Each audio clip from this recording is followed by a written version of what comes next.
Hi, Sammy. Welcome in. We're just catching up and talking. Probably starting in little bit. Just wanted to get the stream started. How you doing? Congratulations on the new prospects coming up.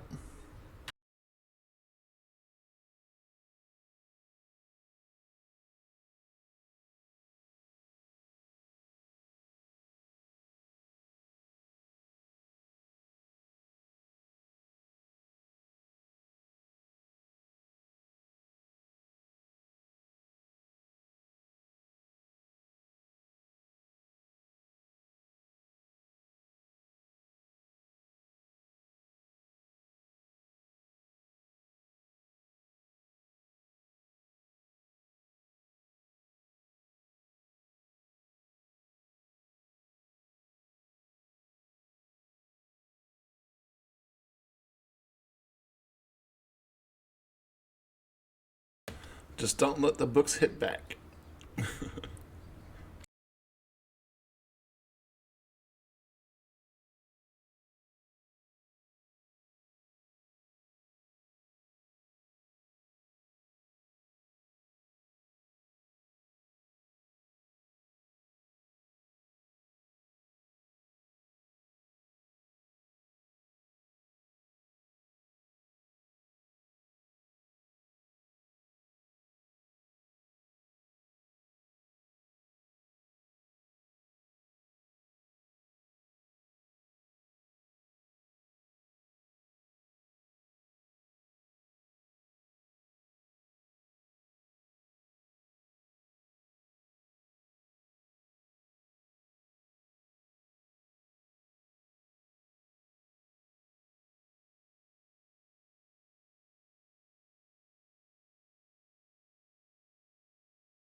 Hey, Lou. Thanks for coming in. Thanks for the sub.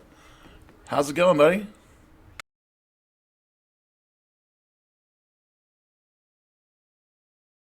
22 months. Holy hell.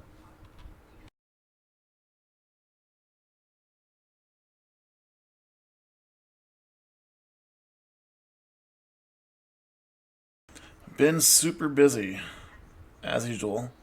But looking forward to some D&D. Should be a lot of fun. Playing the Halfling Fighter tonight. We're just catching up, chatting, waiting on somebody, and then we'll be started here. I don't know, 5-10 minutes or so. But yeah, I'm glad you're doing well.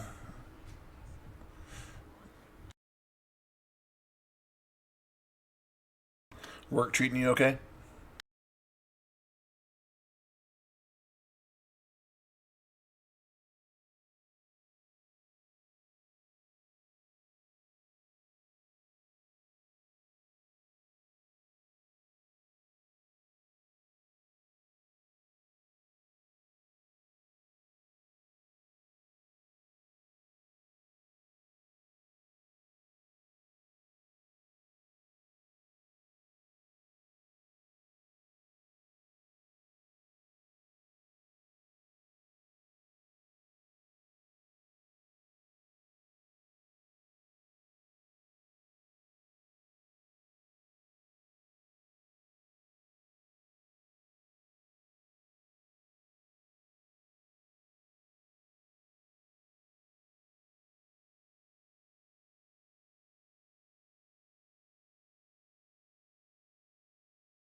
'Ooh, staycations, huh?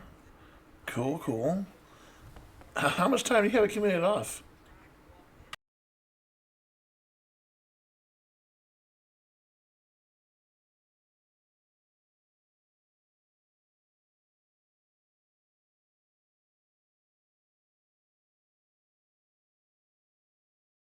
8 weeks? What? It's amazing. I get like 3 weeks a year, but I never get enough time to take it all at once.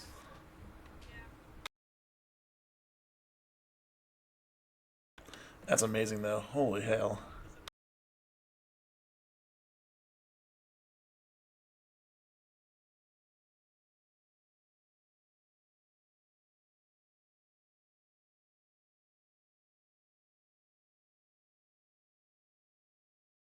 Yeah, I hear that.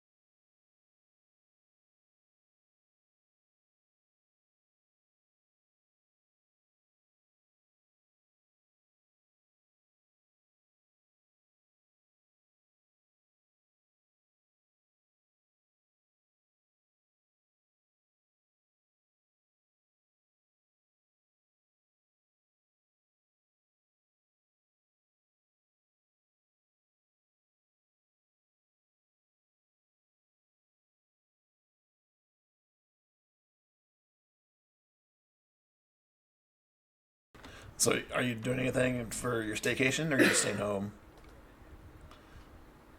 Gonna go out and play some games, or go explore, or are you just taking it easy? Which there's nothing wrong with that. Oh my goodness, I would love that.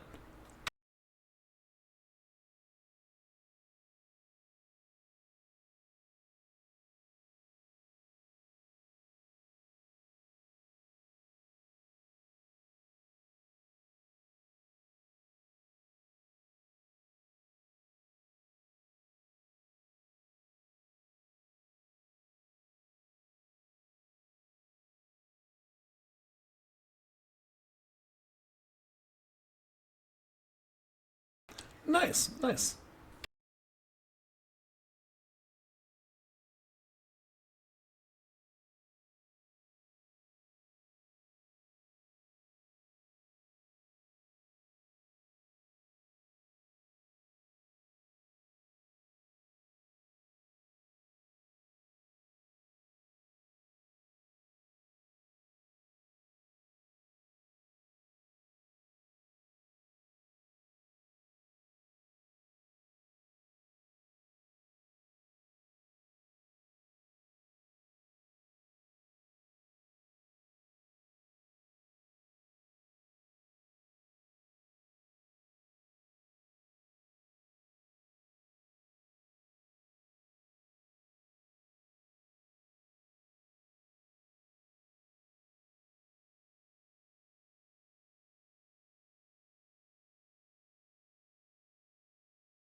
Ooh, cheap flights. Yeah, man. Good luck. I can never find a cheap flight here at all. It would be fun to just go somewhere for cheap. But nope, it costs like 300 to 400 bucks to go somewhere. Kind of close.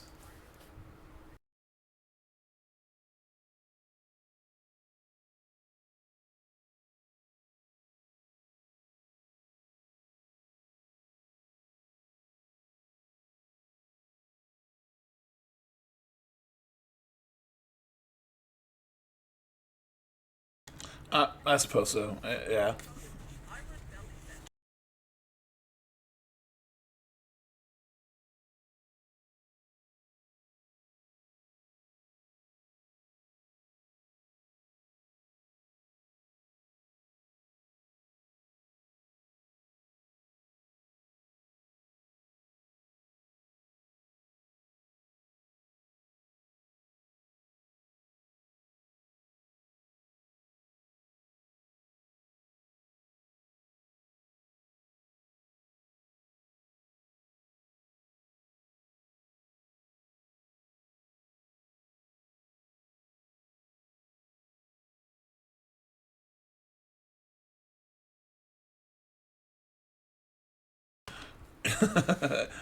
Nice. Yeah, I mean, I don't know if it's close enough for me to drive and I can save 500 600 bucks, then I'll drive. But I wanted to go to Gen Con this year. I don't think I'm gonna be able to go, unfortunately, because that trip would cost me like 3 grand for flight, hotel room, and stuff. I'm just like,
take a look at your new gained level 6 abilities. Mark down your inspiration. And let's begin where we last left off.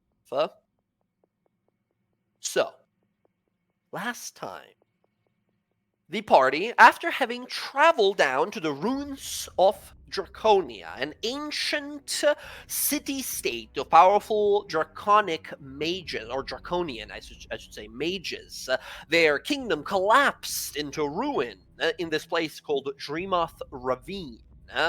To meet a powerful spellcaster, like vastly, ridiculously powerful spellcaster called Trog Stormspeech, apparently an old friend of Varen's.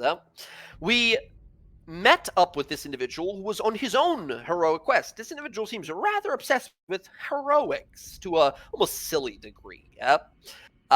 We traveled with him to this place called Vault of the Golden Idol. We fought off a tide of these stone-cursed warriors. We delved deeper, we fought some trash monsters, and then continued on with the exploration of this Medusa Vault.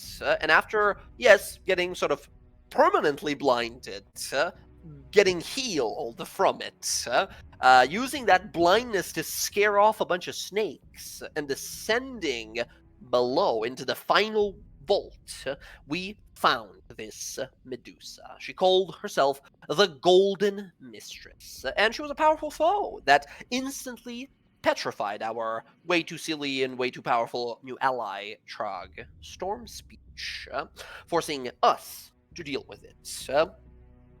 One very tough battle later, and two teammates almost permanently turned to stone statues, we were victorious.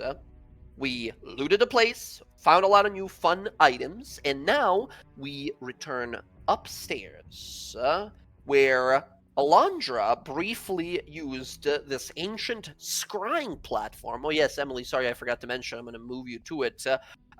This thing, some sort of a scrying platform that was very, very weakened, but Alondra did some spell slot spending and managed to sort of jumpstart it, looking into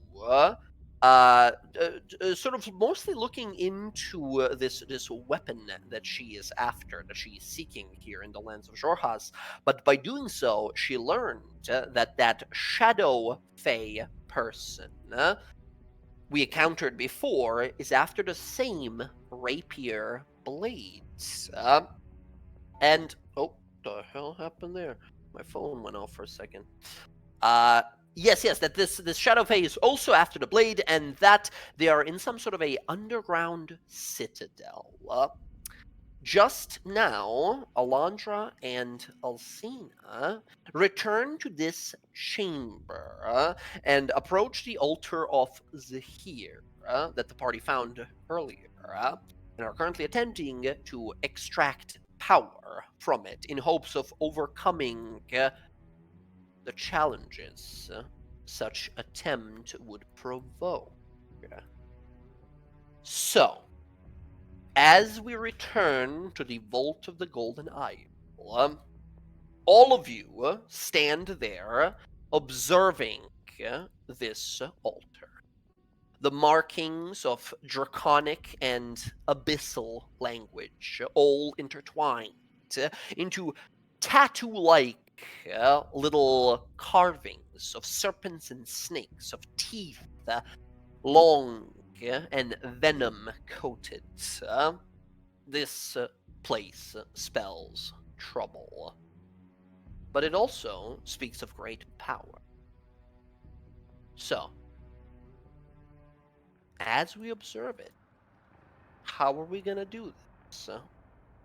Alondra was ready to sort of like put her hand on the thing, but we'll pause that until Zach shows up. What about the rest of you guys? Alcina was fixing to stick her hand down after having given it a lot of thought and consideration. You know, strong of body, strong of mind. She's got that. So long as it's not a wisdom throw. Yeah. Excellent. You Are place you your sure hand. that's such a wise idea? I don't know, but it's part of what I am sent out to find. Not this specifically, but things of this nature.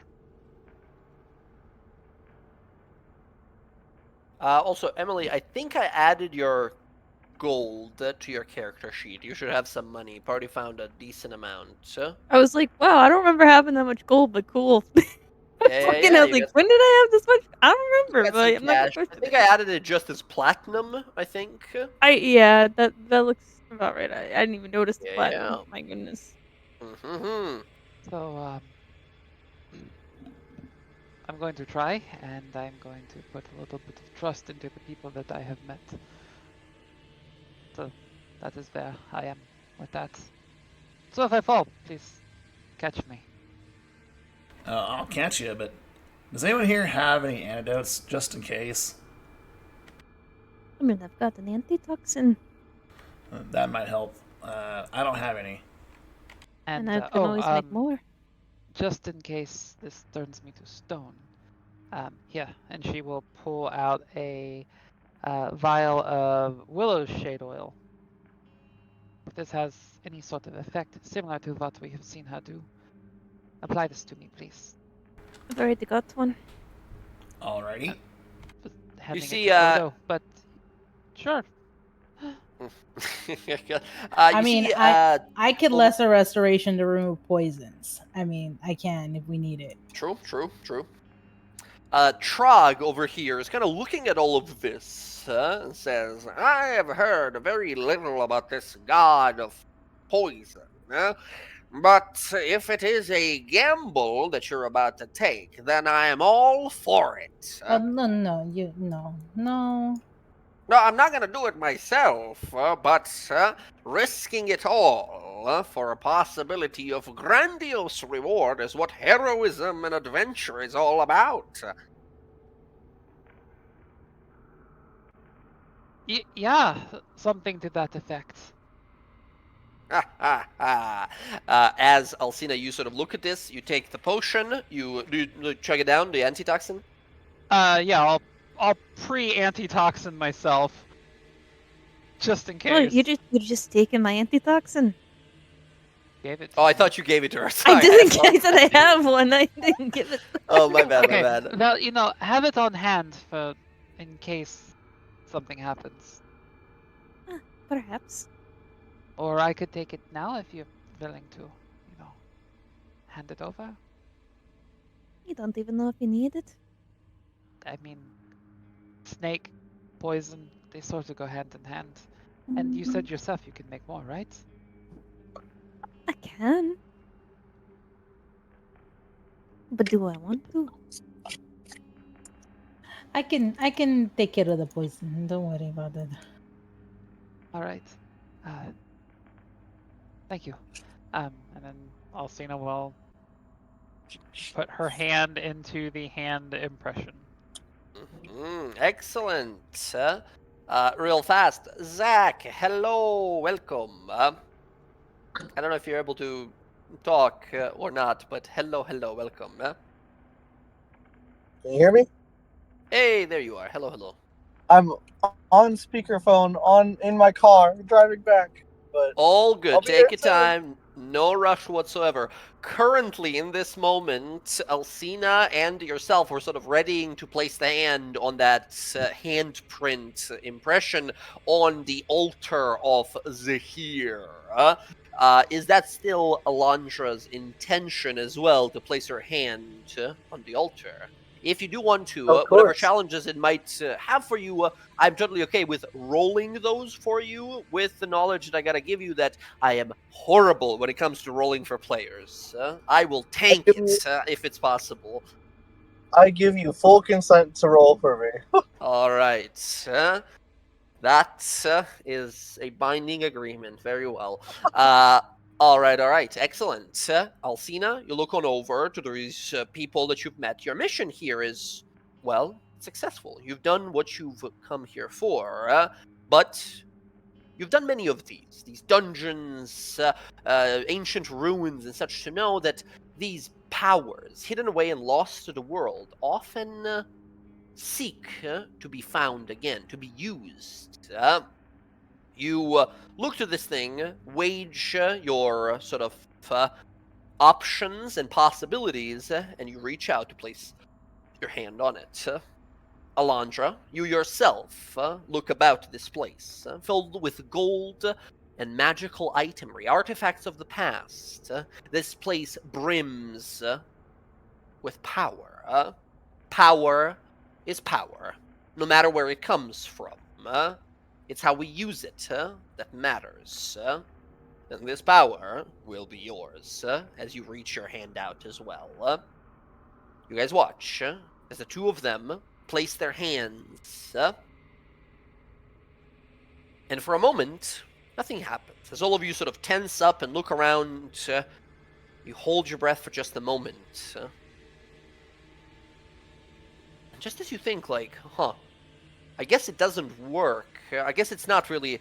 You see, the eyes of the altar ignite. Those gems that you've seen, these like bowling ball size gems, ignite with this bright yellow glow with a singular black dot in the middle of each. As this presence all of a sudden enters the room. You'll feel the air turn into this thick miasma. Your immediate breathing is sort of distorted. You feel yourself almost choking for a moment, your breath stifled. As you sort of cough and try to clear your breath for a moment, Alcina and Alondra, faster that you can even recognize it, you feel a sharp, cold pain as you look down to your hand. The two massive fangs upon the serpent head statue have seemingly extended in the moment right before you blinked, and have fully pierced the back of your hands, pinning you to the altar. You both watch as panic and anxiety begin to fill your mind, as a yellow liquid begins to drip slowly, torturously, down these metallic prongs that now impale you. You watch as this venom begins to coat the wound that now grafts you to this altar. As soon as it touches and mixes with your blood, you begin to feel your mind wane, fall back into the creases of your consciousness, as I need both of you to make me 3 saving throws. I'm gonna need you guys to give me a Constitution, an Intelligence, and a Charisma saving throw. Oh, shit. Alondra, I'll Nice. be making these for you. Let's start with Constitution saving throws first. Alondra, you got a 7. That is... Oh, you have Like blessed I rolled a 7 or You plus rolled 2? you rolled a 5 plus 2, so 7 total, and seemingly so did Alcina. So that's Okay. a 10, because we do still have that blessed thing. I No, think. he said it. We Oh, did is a that long gone? rest. You it guys doesn't took a long count. rest. You took a long rest, so it went away, lost that. unfortunately. Didn't Yep. someone say you're going to cast Bless for us, though, or no? Nah, I'm not casting bless on that.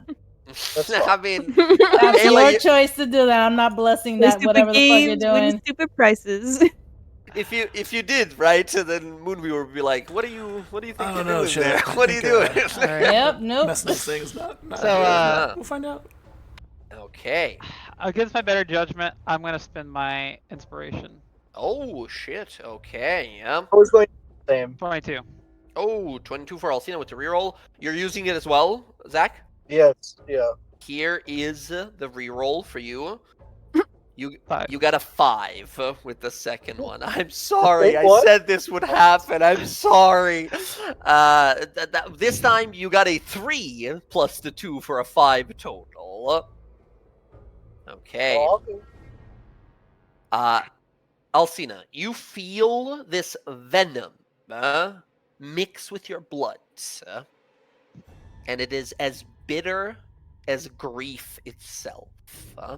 You feel every single possible muscle in your body tense up as you begin to go into this sort of like involuntary sort of like convulsing and paralysis before you are able to you sort of heel forward for a moment. And you sort of grab the side of the table there of the altar and you grit your teeth and after moments of torturous paralytic pain, you manage to finally sort of like inhale and stabilize yourself as the poison passes through your body, but doesn't injure you. Oh. Alondra, you are not of the same luck. Alondra, you take 32 points of poison damage as every single fiber of your being screams for help. Killed you? You guys close. watch as Alondra, you're still alive actually. You have 38 total, so you are left with with 6 hit points. Sorry, yes, 6 hit points exactly. You my guys watch as Alcina flexes and kind of falls forward for a moment, but manages to stabilize. Alondra stays calm for just a moment as Morgana, you're sort of like on the side of her there. You look over like, oh, she seems to be doing well.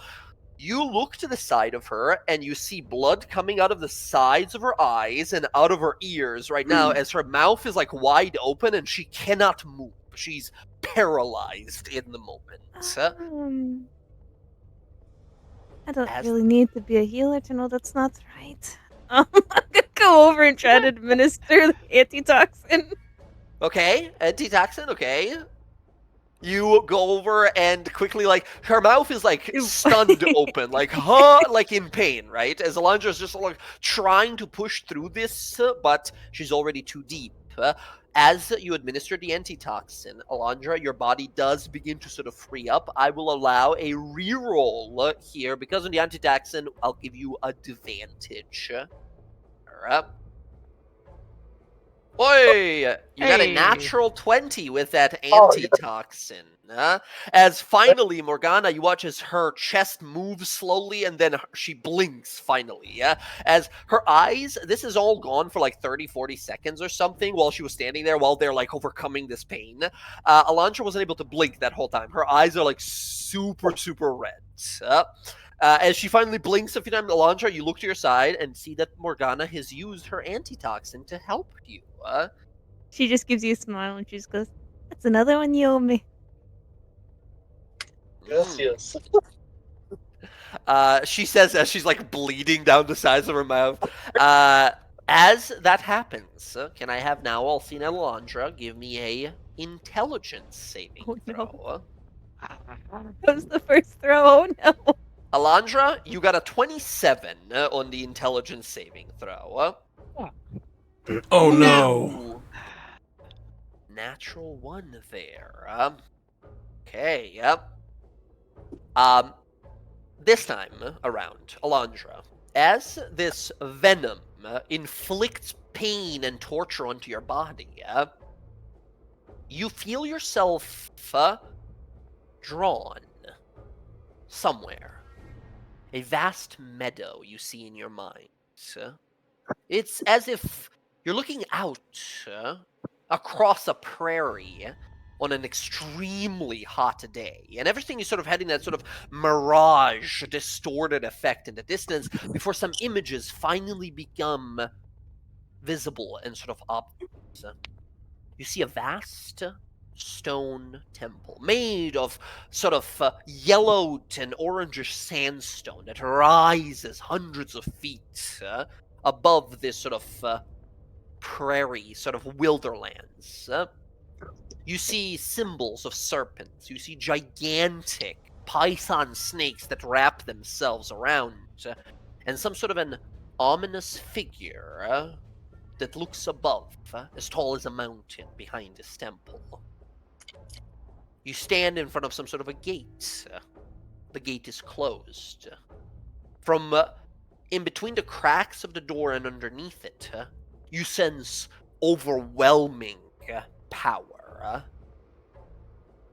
As dangerous, as vast as you can possibly imagine.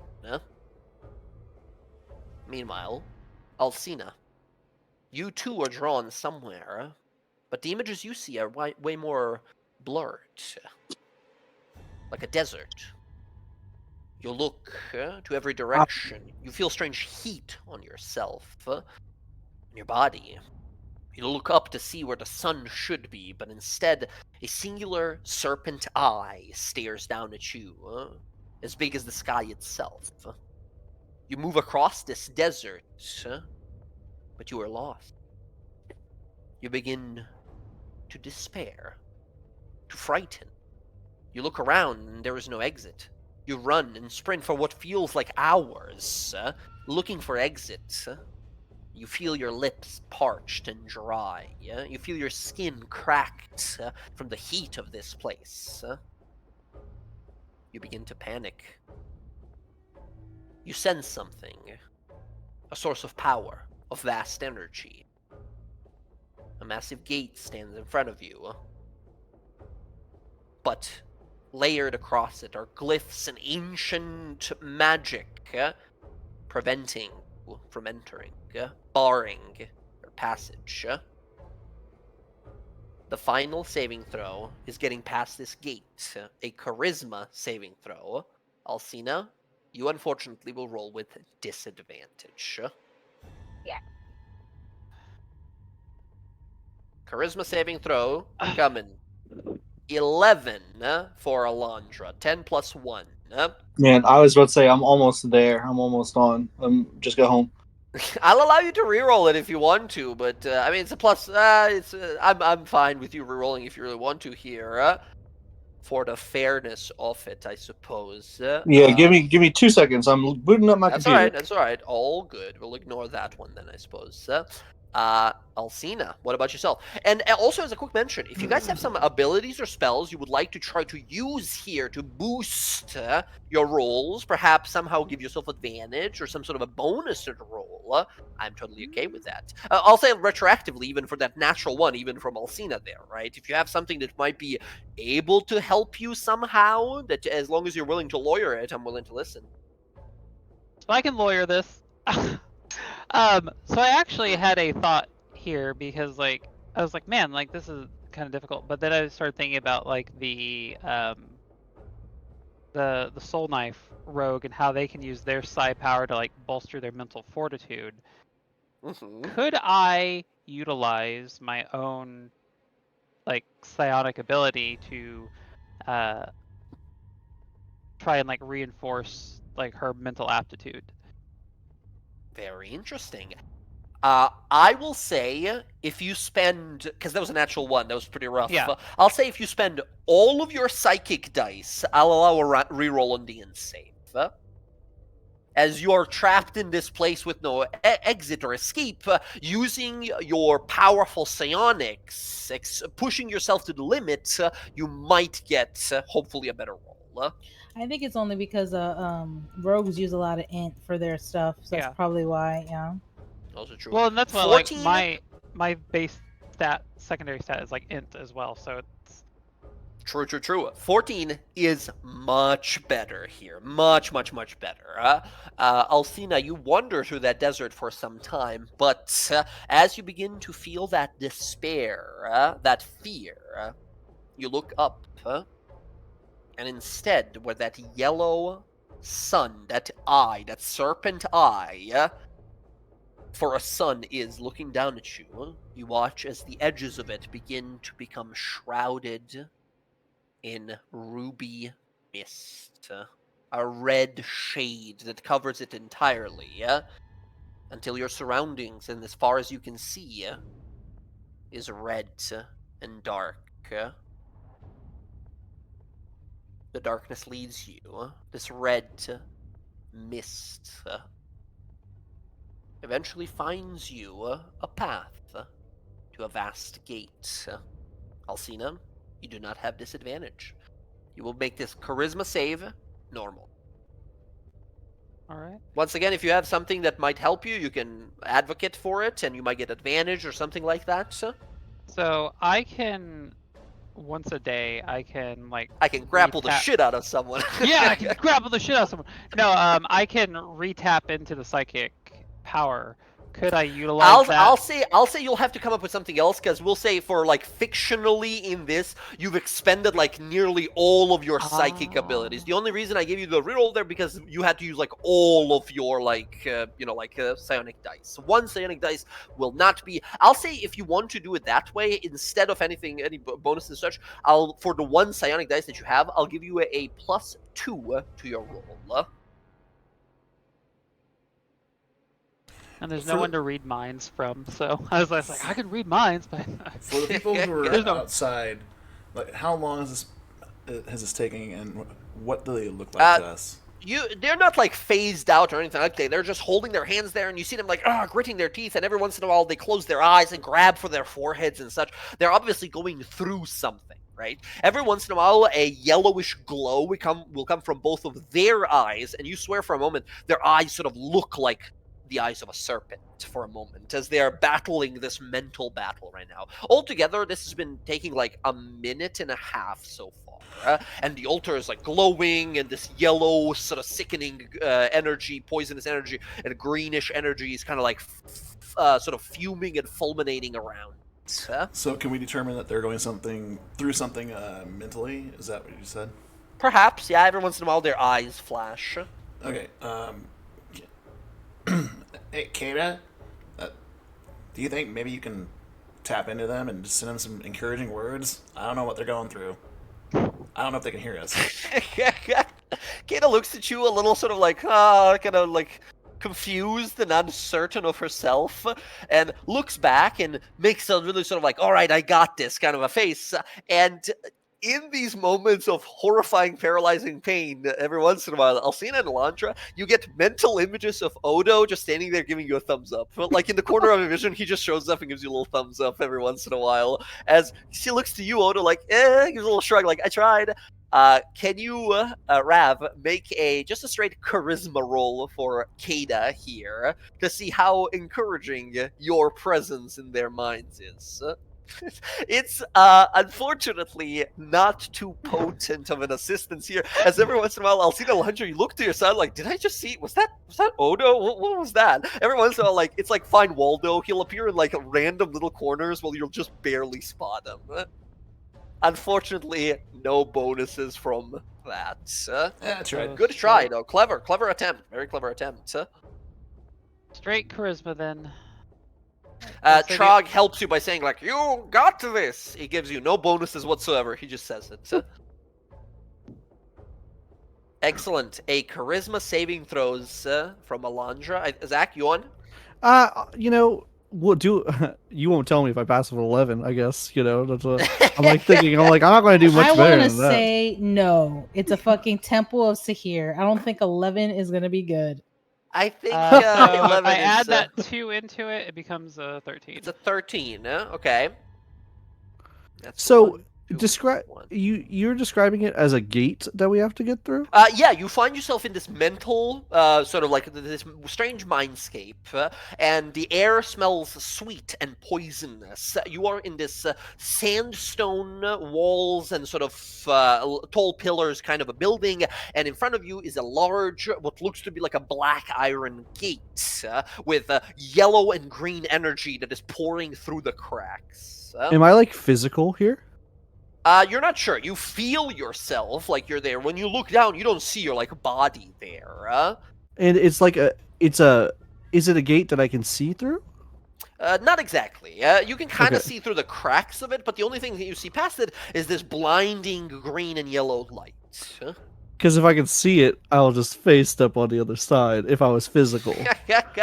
That's also an ability that you have. Your Eladrin self is very elusive and quick. If you decide to go with that for the bonus, I'll give you a +2 bonus to your charisma save. Okay.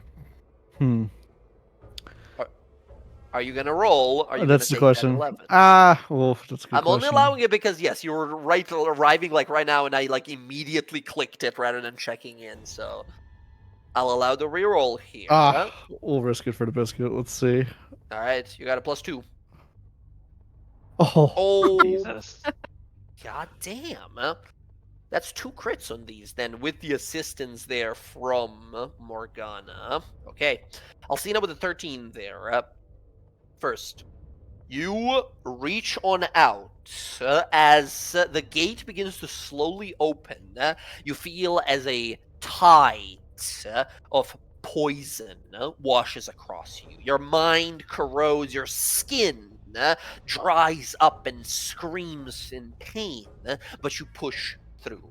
You push and you push until finally a singular serpentine yellow eye with a black vertical slit looks to you and you feel this horrible pain. But as it happens, you feel power. Strange power. Not just power to be taken and given, but power to be earned. And earned it, you have. Alcina, you have 1 total and 2 partial successes on this. Go ahead, Jess, and subtract -1 to 2 different of your stats and add a +2 to a different stat of your choice, up to a maximum of 22. Really? So you said a -1 to 2 others? -1 to 2 different stats. They don't need to be 2 separate stats. You can do -1 in like -1 twice in one same stat and put a +2 to something else. Really? Okay. That is the boon that you get. If you don't want this, right? If you like how your stats are, you can be like, I'm gonna mechanically, I'm gonna -1 twice from this, and then put a +2 in it, and nothing changes, right? You can do that if you feel like it. But you get to get rid of something you might not like about yourself, as it is drowned away in poison. Oh, all right.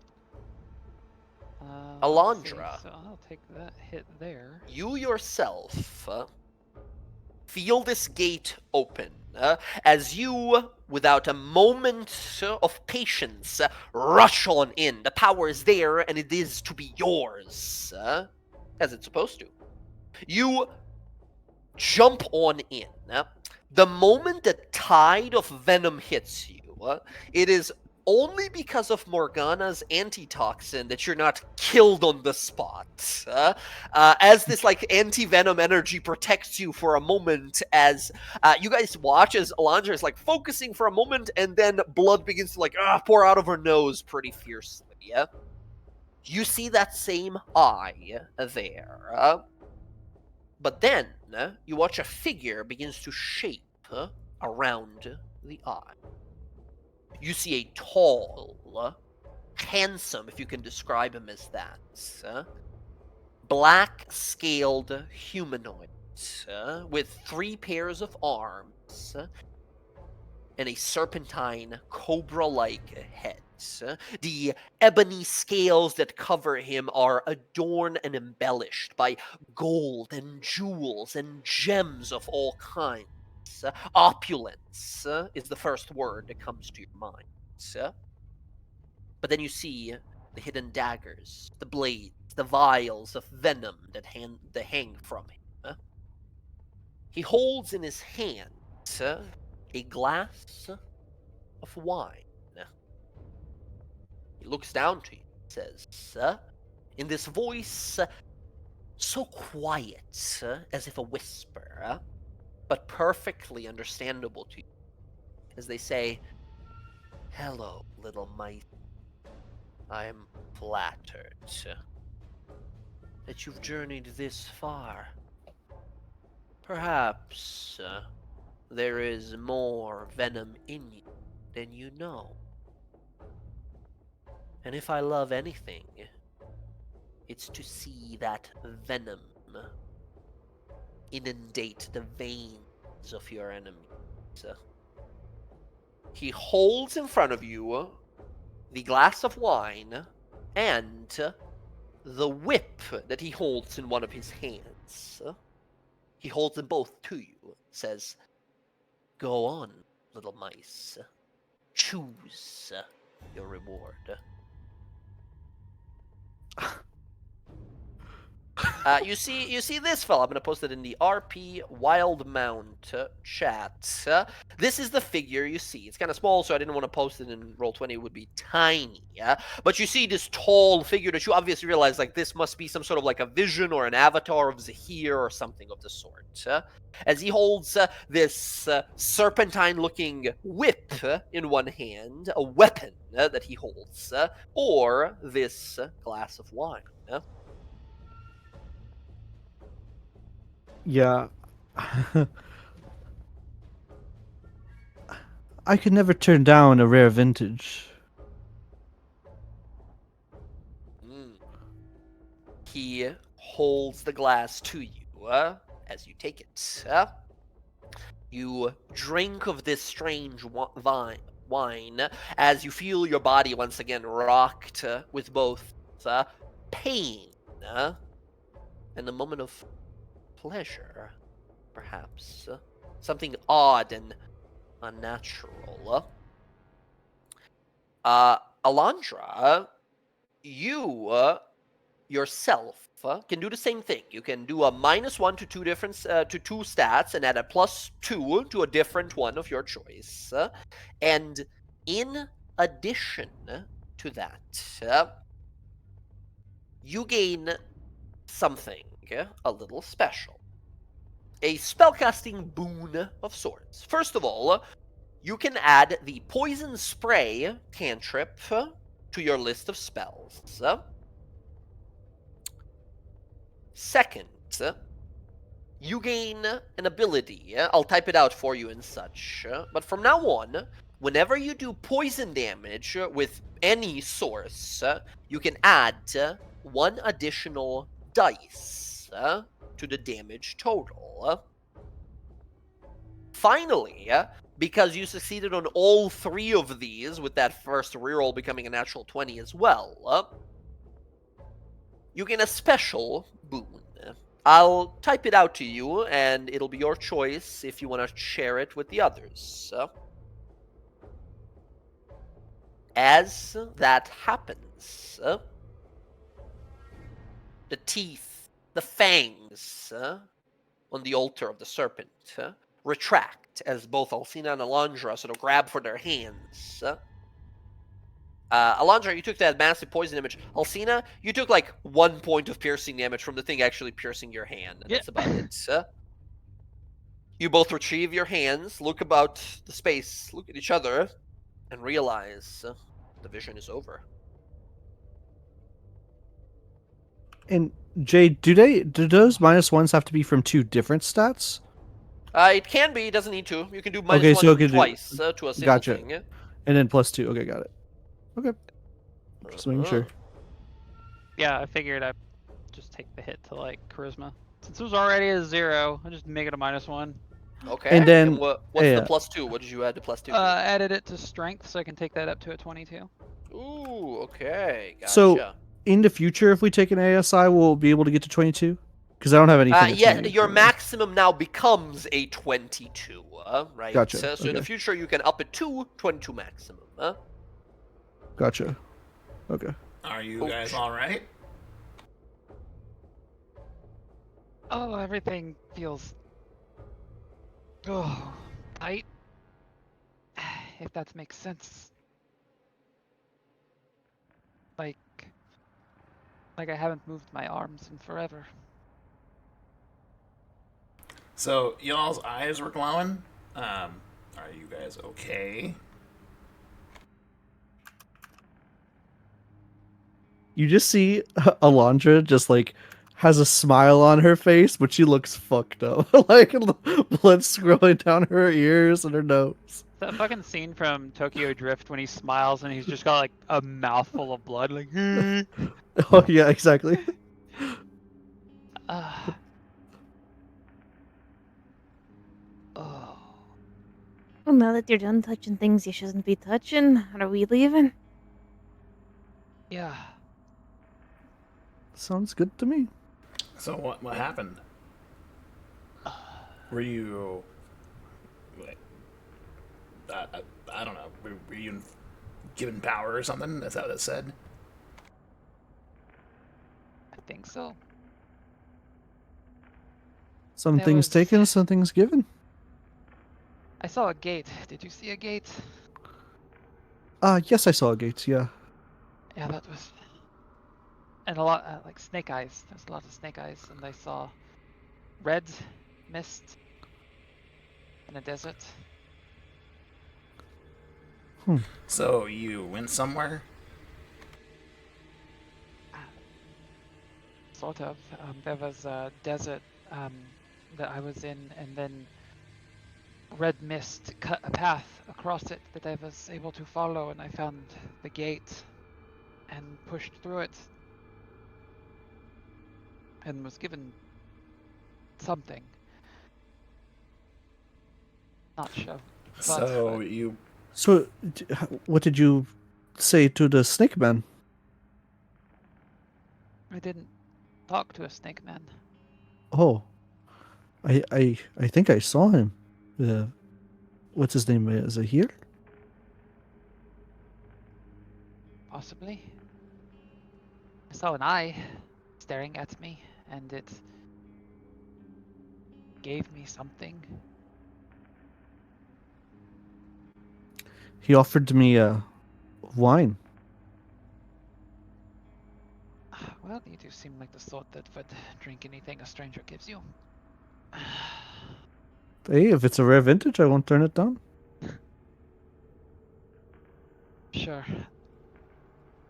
Anybody got anything for headaches? Mine's kind of splitting at the moment.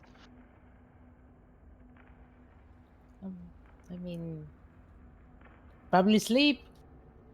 Did you try drinking some water? Drink You water know all the what? time. Probably be better never putting your hand on something like that again. Nothing ventured, nothing gained. I guess. I mean, Londra almost died. I guess you could look at it this way. It's not how you would die, it's when.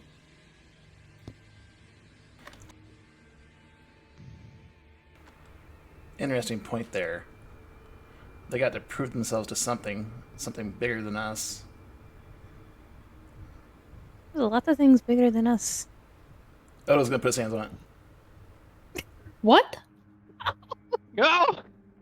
What are you doing? I don't have another antitoxin, Odo. I don't need it. I don't think this thing will work anymore. Odo, you want to try and put your hand there as well? Yeah, he's hearing the stories and he's like, oh, so they got to prove their worthiness. I wonder if I'm worthy. Hell yes, absolutely. Your quest so far, Odo, has been to become a greatly respected swordsman. Your journey has taken you through the lands of these horrors and monsters, demons and undead, and you have bested every single one, thanks to your training and discipline. This will just be another challenge. All for You place your challenges. hand. Hell yes. You place your hand on it. Funny enough, Odo, maybe unbeknownst to you, but maybe you planned this. You actually have the best odds at doing this. Maybe perhaps some of these saves are not your strongest, but because of your little buddy here, Kada, and her magical resistance ability, being her your familiar, whenever she's within 10 feet of you, she shares that magical resistance with you. And what do you know? A lot of this stuff is magic. What's going on here? you will have, Odo, advantage on every single one of these saving throws. Oh, that's perfect because my rolls are notoriously bad. Yeah, that's been a thing. Hey, not you like evened out a lot of the stats just recently, right, with the level up. So I'm looking to see how that goes. Odo, please go ahead and make a Constitution saving throw first. That's a natural 20 to start with. Odo, a massive serpentine fang comes down and pierces through your hand. The venom suffuses with your very being. But you are a stout, strong halfling. You resist the venom without much issue. You guys see as Odo's eye is sort of twitching at the moment, but being a proud warrior, he's up for this challenge. His chin held high, he pushes through. Odo, can I have you make an intelligence saving throw? Oh my Let's god! go! Oh my god! Let's It's a new go. day. It's a new Odo. Let's fucking go. Odo, you behold an ancient prairie. A vast savanna up ahead. Heat that blasts down onto you from above. But this, you realize, is all in your mind. You keep your composure. You keep your wits about you. As you see a distant city of sandstone. A vast temple built at its center. You walk up its steps. And a black iron gate stands between you and what you want. Can I have you make a charisma saving throw, please? 16. Okay, 16 is pretty good. Did you have any abilities or special things you wanted to do to try and boost it or add to it? Similar thing like I allowed for Alcina, as long as you can give me a reason, for example, how your armor ability or armor ability would help you here, I will allow you to use all of its charges for a reroll. Yeah, I'll do that. Okay, well, describe to me how does it help, right? As we see this vast gate and poison is dripping from beneath it. How does that? I feel How like do you? I'm in a vision, right? You definitely know this is not real, right? Your friends just described So- to you what was happening to them a moment ago. You know this is some sort of a mental space. So in Odo's head, like he knows this is not real. He's gonna try and grasp control of it and have his armor extend down his arm and his hands and fuse with the gate to pull. Okay, awesome. You feel a wave of venom climb up your nostrils, suffuse itself within you. You feel as it angles for your heart, as it aims to stop you once and for all. The power is not to be just anyone's, only those who are willing to pay for it. Give me one more reroll. Once again, this is a reroll, so if you rolled 16 already, we're going to keep that. Okay. Excellent. Odo, you push on with a 16, the last one. You too begin to see a figure begin manifest. Double natural 20s for total successes, and the last one there is a is just barely above. The DC was 15 on that last one. As you step on up to this figure, you too see this odd-looking obsidian-scaled snake man who looks to you and says, "Odd. All these little mice gather in such horde to me. Yet this one stands among his clutch. A mouse that challenges the snake. Most amusing. Tell me, little mice, And he holds in front of you a whip. A beautiful, long weapon. He says, "Will you take this? A weapon of vermilion venom that poisons the mind, that blinds the sight, that takes the strength of his enemies, befitting a master duelist." Nah, I was just coming here to see if I was worthy enough. Here, I got this for you. Speaking of mice, and he gives one of the mice to Zahir. One of his mice touches for Kata. You look around, you realize it's not like in your inventory. You don't have like your actual inventory here as you sort of reach for it and such. As the god, or division of him at least, smiles amused and says, Well, I thought I had something on me for you. they, whatever it is, right, steps forward towards you and says, "Most I'm sorry, you cut out there. feel Most what? most amusing," it says, as it sort of smiles to itself and this vision begins to fade.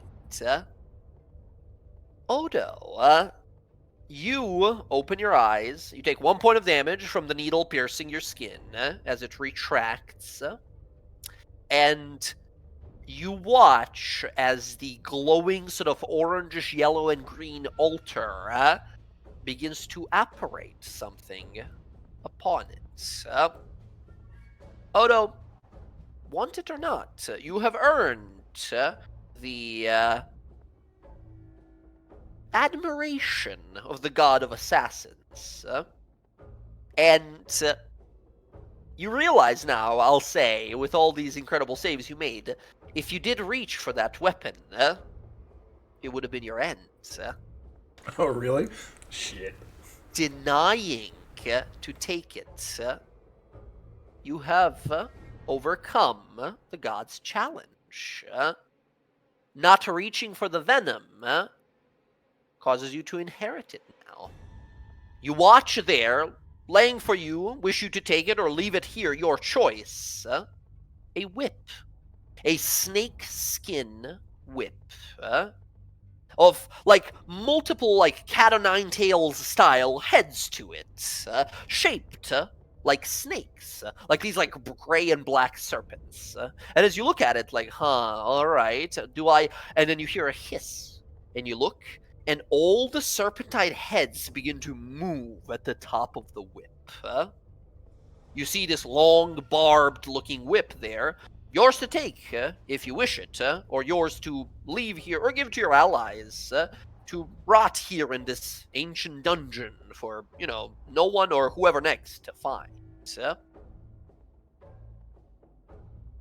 The challenges are complete. Does anyone know? Unfortunately, one of your allies having taken the glass already means there was no such option for you, but Odo, you too get to, if you wish, remove a -1 twice from your stats and add a +2 to a different stat. That's Would you Okay. like me to highly take a look unsettling. at this for you? I didn't want it, but apparently they really want me to have it. What is it? Let me see, and I will ritually cast Identify. Excellent. After a few minutes, you learn that in the party's possession now is the Lash of Shadows. Oh, they're cute. A No, serpent, it's like not a cute. penta-headed serpentine whip that is a favored weapon of the god of assassins and poisons. This is a super powerful-ish magical whip. It is a whip as a weapon. A whip is a special sort of what do you call it when you can use it with dexterity? What do you Finesse? call that? Finesse, weapon, thank you. yeah. It's a special finesse weapon with a little bit of reach on it. It doesn't do that much damage by itself, but it has special properties. For example, it is, while you are wearing it, while you're attuned to it, you get to speak, read, and write Abyssal and Draconic. Additionally, it is a +1 weapon. It's just a +1 weapon, +1 magic weapon. Finally, you can attempt to poison any creature that you hit with this whip. The creature must make a DC 13 or suffer one of the following effects of the choice. Once a poison other than the serpent venom option has been used, that poison can't be used again until next dawn. Currently, in its dormant stage, it has access to 2 different kinds of venoms. One is this one called Serpent Venom, which means when you hit someone with it, they gotta make a con save, or they take 3d6 extra poison damage. Pretty nasty. Not very high of a con save, but still a lot of poison damage. And then an ability called Dead Eyes, a special poison that can possibly not only poison someone for 1 hour, while they're poisoned, they're also blinded. A very nasty venom. This is what this definitely artifact Arms is. of the Betrayer. This is, I think, Alondra, when you look over it, you, because you use what's it called? Identify, right? Yeah. With Identify, you sense a presence within this whip. You sense a presence of some sort of a woman. A creature is trapped within. It lives within. You get a sense of annoyance, sort of a want to be used, a want for the downfall of the powerful. But it's dormant. It's sleeping. It's not at its full potential. You realize there are levels to the strength of this weapon. This is indeed something called, one of those legendary weapons called the Arms of the Betrayers. Weapons specifically chosen and empowered by the Betrayer gods. Alondra realized, like, yeah, I've heard a lot of bad things about those weapons, but Zahir, out of all the gods, once again, we sort of discovered it last time and talked about it, he's the mercenary god. He will do anything for just about anyone. He's in it for the passion of killing. Killing, seen as evil, of course, throughout most of the world, is, depending on who you ask, more so an act, in the eyes of the good followers of the Bahamut, perhaps, a vile act, but in the eyes of Zahir, a beautiful performance, perhaps. Of course, you know, if you're talking to someone who's already into Zahir, they're probably gonna be, you know, like, no, man, it's cool. This is like a cool thing. It's not weird. This is not cultish at all. But Yeah. yes, you realize there's some sort of a presence in there, and it has levels to its power. Yeah. No, and I know that, like, I'm looking for an Arms of the Betrayer too, with the Silken Spite, right? Yeah, So, yeah. so yeah, I'll just explain to the group. This weapon, it's a special. It's a weapon. It's Zahir's weapon, essentially, for his most devout followers, and it is a weapon that can evolve over time and be awakened to higher potential. It also has a spirit in it of a woman, and it yearns to be used and to take out the powerful. To take out your enemies, whoever chooses to use this weapon. That's actually quite fascinating. For reference, you guys, as you might imagine, Whip is not a really great, powerful weapon. Whip does 1d4 damage, right? But this one can supplement to that with this, like, poison you can do with it, right? It's a +1 whip, if nothing else. Whips, for reference, have a reach of 10 feet, right? So you can, you know, fucking whip people from afar. Kind of afar, but yeah. That is the weapon there. Although you don't necessarily feel like, oh, I'm the one who has to use this. It is meant for me. It's just that you have earned it. You have summoned it to this place. It's sitting there on the altar, and after it's been summoned, both the wine and now the whip having been given, freely. You watch the crystals in the eyes of the altar crack, and the light disappears from them. Oh, well, that's interesting. Odo's gonna look around.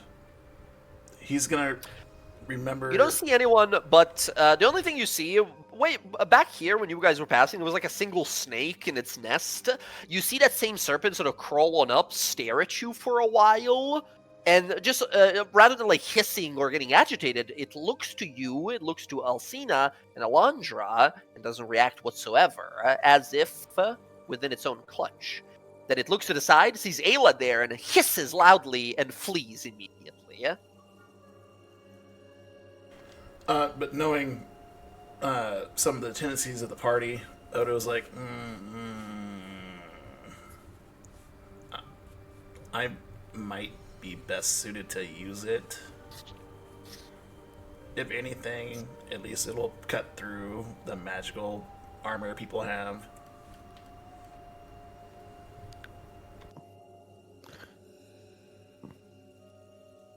I mean, you earned it.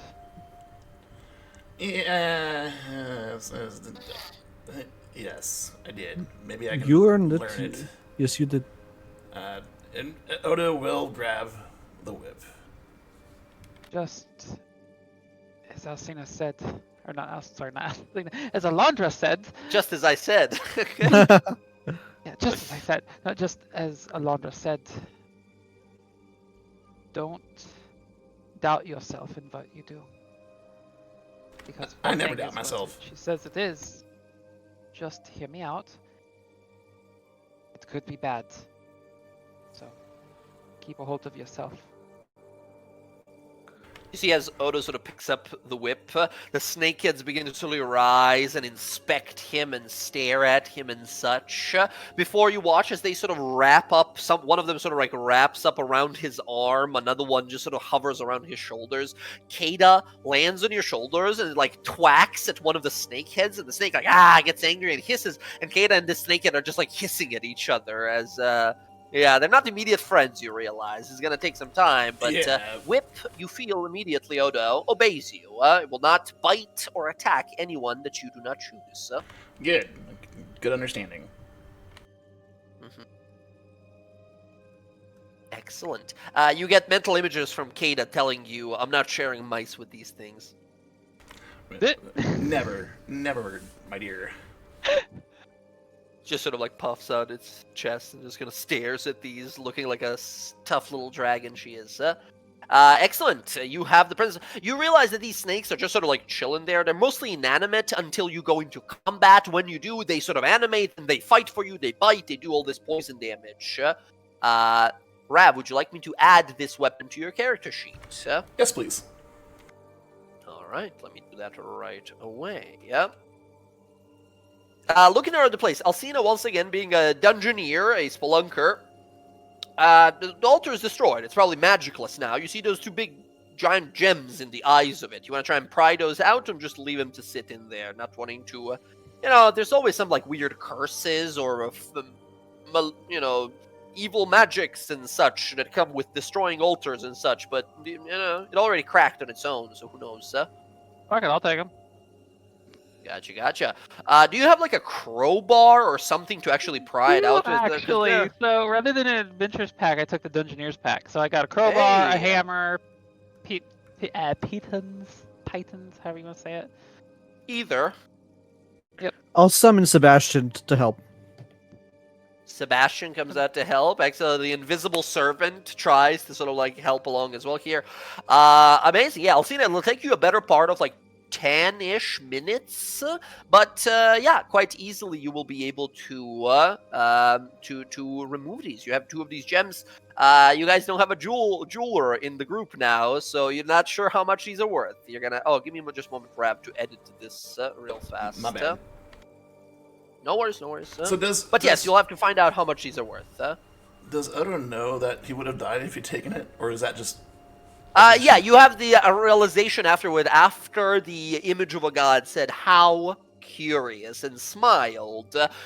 You got this realization that if you reached for the serpent, it would have bitten you. That's funny. Oh my goodness. Yeah. All right. So, question. The things, do they look like they're made out of anything special? The gems, or No, like so I got the gems, but the actual fangs of this the altar? altar. Like the big. It's made of some sort of like sandstone, a giant slab of sandstone. It looks like. Okay, so the fangs are sandstone too. It seems to be, yeah. When you inspect it, it's like painted and made and gilded and such. But that when you inspect it now, Alcina, you've been in presence of a lot of different magical oddities and items. You definitely realize, like, okay, we used it up. This is just a slab of stone now. Okay, I Stone didn't know if and they would iron. have like any value if we like busted them off and took them with us. The eyes, you think, yeah, they're probably going to be valuable, but the rest of it is just sort of cracked and broken at this point. Fair enough. All right, Alright. Odo, I've added your new weapon in there. Give it a Thank few you. swings, see if it functions properly, yeah? By default, I've left the serpent venom on there, the default one that does just like extra poison damage. Whenever you choose to, you'll tell me to use the Dead Eyes ability, so once per day you can just try to blind someone, which is pretty nice. Sounds Poison good. and blind. Where All did right, Roxy excellent. go? She ran away. Ayla is all the way at the start, I see, yeah. I don't believe there's anything else to be done down here, so I think it is time to leave, yes? Yeah. Also, Zach, yes, sorry, let me edit that for you real fast. Yeah, I added the features, but I haven't I added see, it I to see. the spell. I got you. Boom, there we go. That should be correct now. Amazing. There we go. All right, excellent. You all head your way out and exit the vault of the Golden Idol. You look out across the Dreamoth ravine as exiting out with you and kind of looking across the vast ruins here. Trog sort of like clears his chest, floats up into the air, and says, "Another villain has been conquered. We are victorious, my friends. Do tell me, how was your adventure here? It was grandiose, no?" It was certainly something. Ah, yes, our newest hero. And he, like, claps you on the shoulder a little too hard. Oh, bro, very tough, very strong. Goodness. Right, well, like we promised, we shared all of our loot equally. The magical oddities we found are for all of you to share and divide whichever way you wish. But I must say, if my good friend Varen is looking for me, then there must be some great trouble up ahead. Such troubles do warrant good pay, and increase in all kinds of reputation or status or whatever it is that people that risk their lives going into dungeons might be looking for. Looks to Alcina and to everyone else, says, if nothing else, I would at least like to maybe invite you to head to Asarius and speak with my good friend Varen. Are Yeah. you And he- like a powerful wizard, or are you like a I don't know, gold digger? I'm a mage. I'm a mage of some sort. I'm almost certain. What does that mean, a mage? I do magic. You've seen Like, me do so- magic. But how do you do magic is what I want to know. Usually with my hands. Sometimes it comes out of my mouth. He's not a wizard. He's not a wizard. So you he's a sorcerer? mage. Are you a sorcerer? Sorcerer, like with the metal magic. I cannot do any metallic magic, unfortunately. Were you born with it? Is it a gift from your bloodline, or did you have to learn no. it? I don't think so. I mean, Did I you- practiced it when I was younger, Did you and make then a I got. pact? Hmm? Did you make a pact with a powerful dragon or something? I don't know. Oh no, nothing like that. No, of course not. What, I'm a mage. I don't know what to tell you. Well, Varen wanted you to go. So be safe. Are you gonna be okay? Get into Asarius by yourself? Yes, I would love to take you, but when I turn into a lightning bolt and travel almost 1,000 feet in 1 second, I can't take anyone with me. Is that something you can teach, or No, it's just something I do. interesting?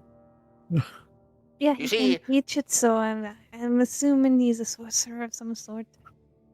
I would, stay away from any large stones or wooden objects that might ground you. That seems like You that mean like could a be- mountain? Yeah, I can't imagine that would be very good traveling as a lightning bolt and then suddenly you find Oh, yourself like grounded. slam into a light. Oh, you're very clever. I didn't think of that before. Although I can say that I've collided with a mountain in my travels before. Maybe this will be the first. What happens if you hit water when you're lightning form?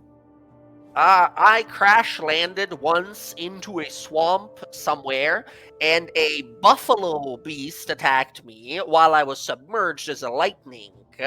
I nearly had a heart attack from my own magic. It turns out, not immune to lightning. I'm just sort of good against it, but I'm not immune to it. My own spell nearly disintegrated me. You best watch out for the Titan too up in the sky if you're gonna be heading that way.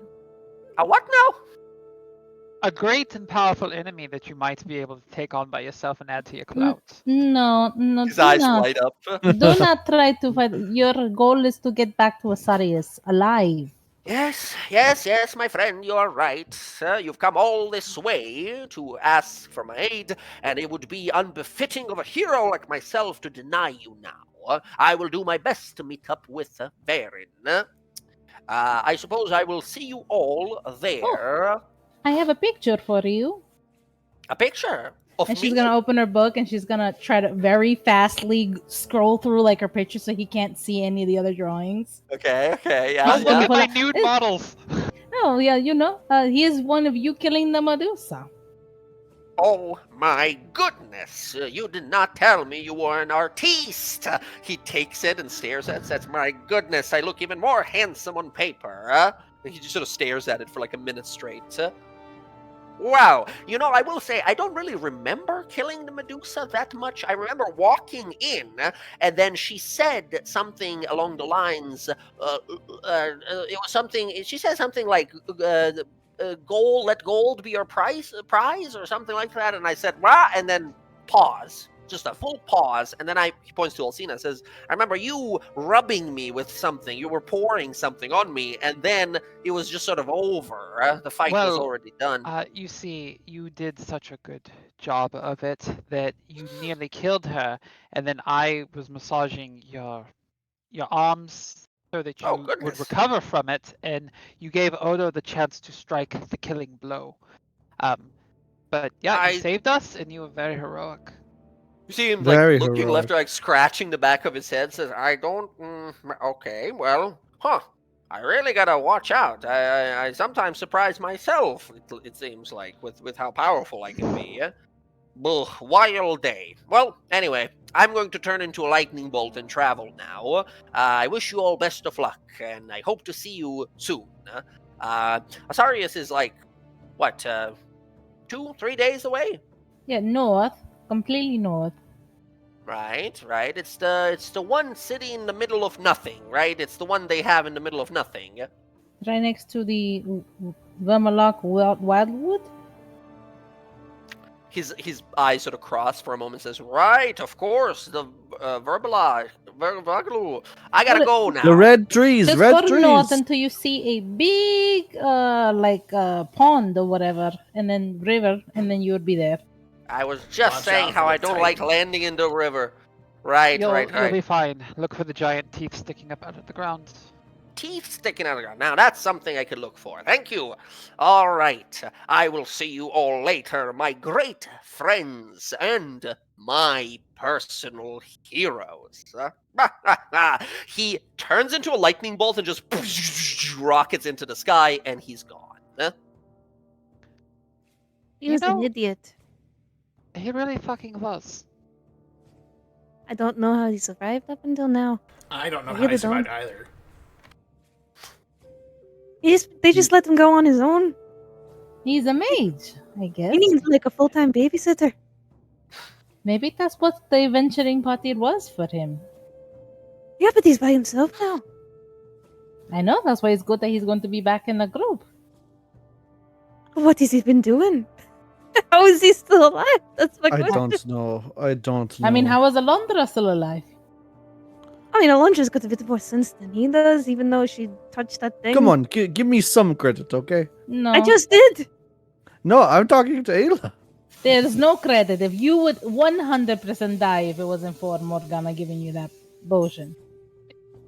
Yes, yes, and she'll make me pay for it later. Trust me. Speaking of, Alcina like hands you like a handkerchief. You have blood coming out of your ears still. Oh, oh. Painted Kind with of your own everywhere. blood. It's okay. It suits you.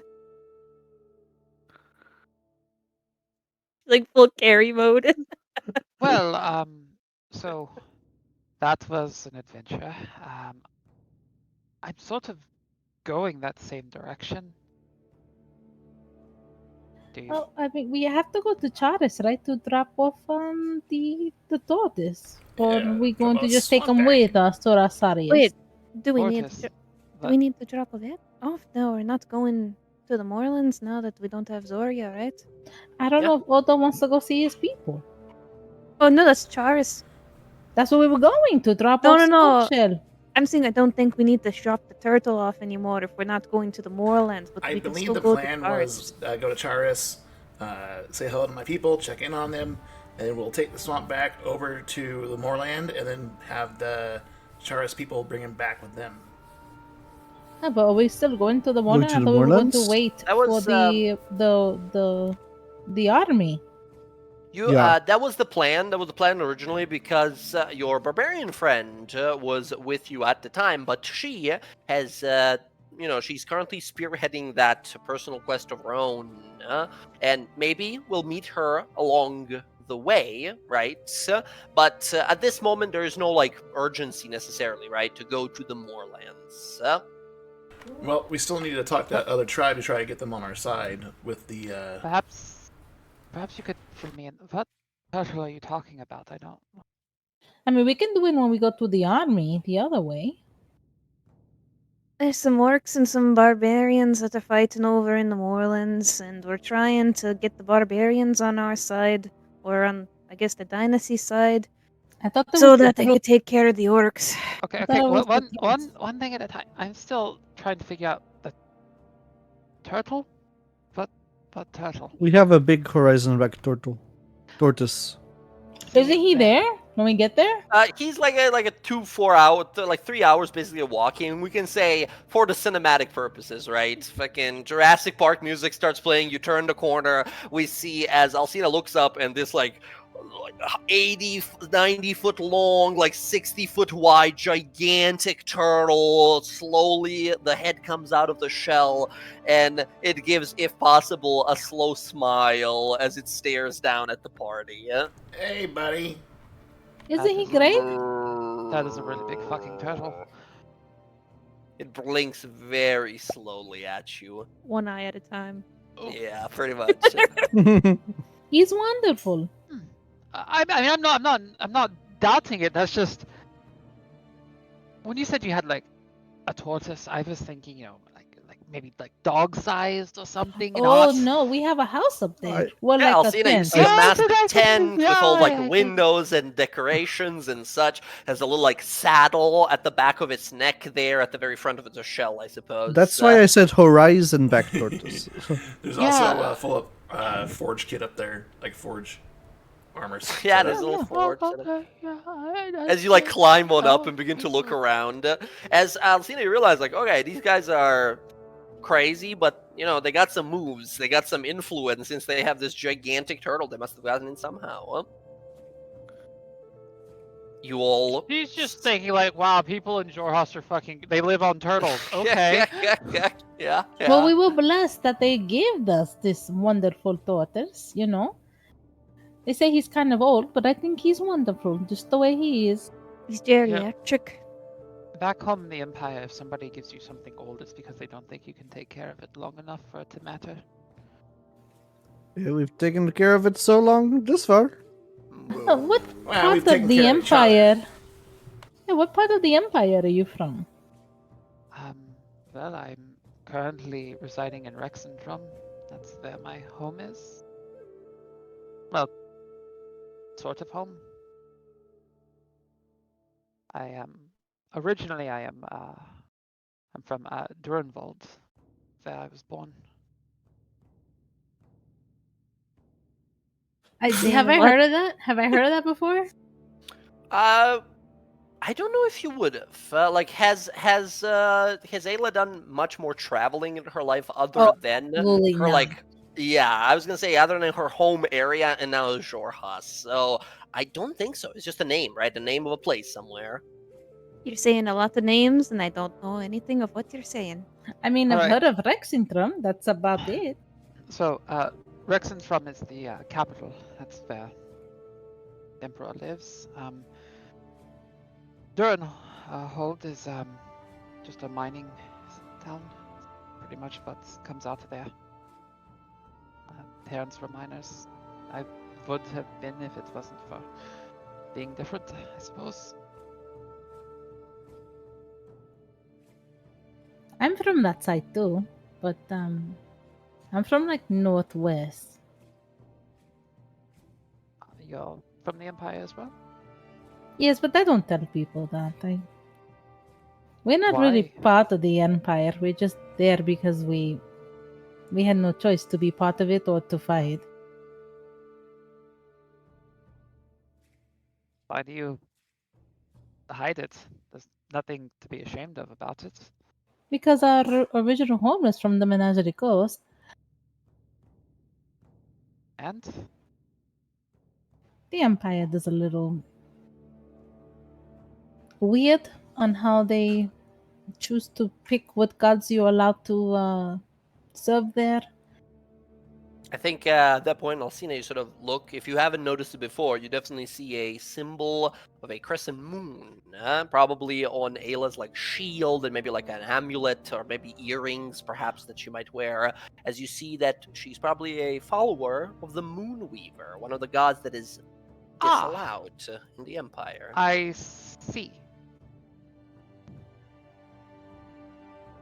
So you're an illegal practitioner. Got it. I mean, Luna, he says you came down here to steal a whole bunch of stuff from our ruins. you're also not in Are the you? Empire. No, I understand I'm not in the Empire.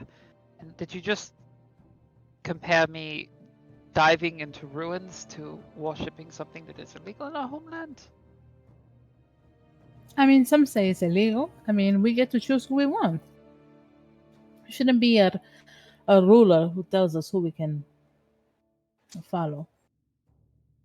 It's just the laws, and I don't make them. I'm not going to hold them against you. I'm not paid to enforce them, so don't worry about it. Just I mean, surprising. we still worship the Moon Weaver. We didn't care. I mean, more power to you. I suppose that's, we all do things that I guess we are not necessarily proud of, or that could straddle other things. That this is a really big turtle. Just it's wow. Like Well, there's lots of space here. Well, if it makes you feel any better, Alondra and I aren't even from this plane. Yes. We're I from the kind of- Feywild. yeah, I kind of figured that out. You take a moment and sort of look at the two of them. There's nothing about the two of those that looks like it's from the same place, right? You look at them, they look like polar opposites, sort of. Other than being wildly exotic and beautiful, right? Other than that, but in very different ways, right? You're like, oh, I can't. I mean, that's cool. I spent some time in Marquette for a while. It, exotic. Haha. That's still in the material plane. Yeah, I know. I Was that an understand. attempt at a joke?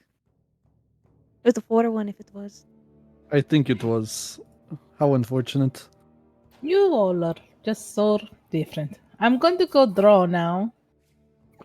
Feywild people are mean. They really are. You guys are being very mean. It's she's The trying Fae to are like not nice. she's trying to connect in some way, and you all are just Yeah, I'm with Ayla. If everybody from the Feywild is like this, I can understand why people aren't necessarily too excited about meeting people from the other planes. I'm pretty sure they're worse. They're pretty tame. I mean, I am. She's not. Oh, what are you talking about? I am just a treat.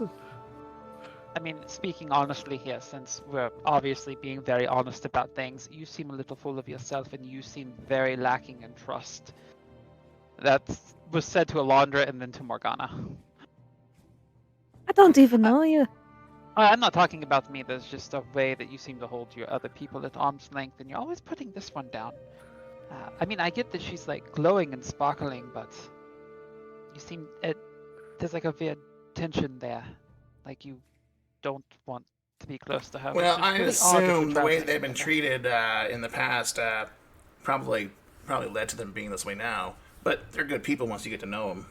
Kind of crazy, like us, but Think of it as the dynasty versus the empire. We come from two very different places within the Feywilds, opposite places. Yeah, That's fair so enough. interesting you put it like that, because I wouldn't think it like that. I think we're beyond these squabbles of, these people. I think it's a little more elegant than that, wouldn't you say? elegant. I think they just don't know the nature of how we are. She's gonna stand behind she's gonna stand behind Alondra. She'll be like, point to Alondra and then point like crazy fingers spinning Yeah, on her head.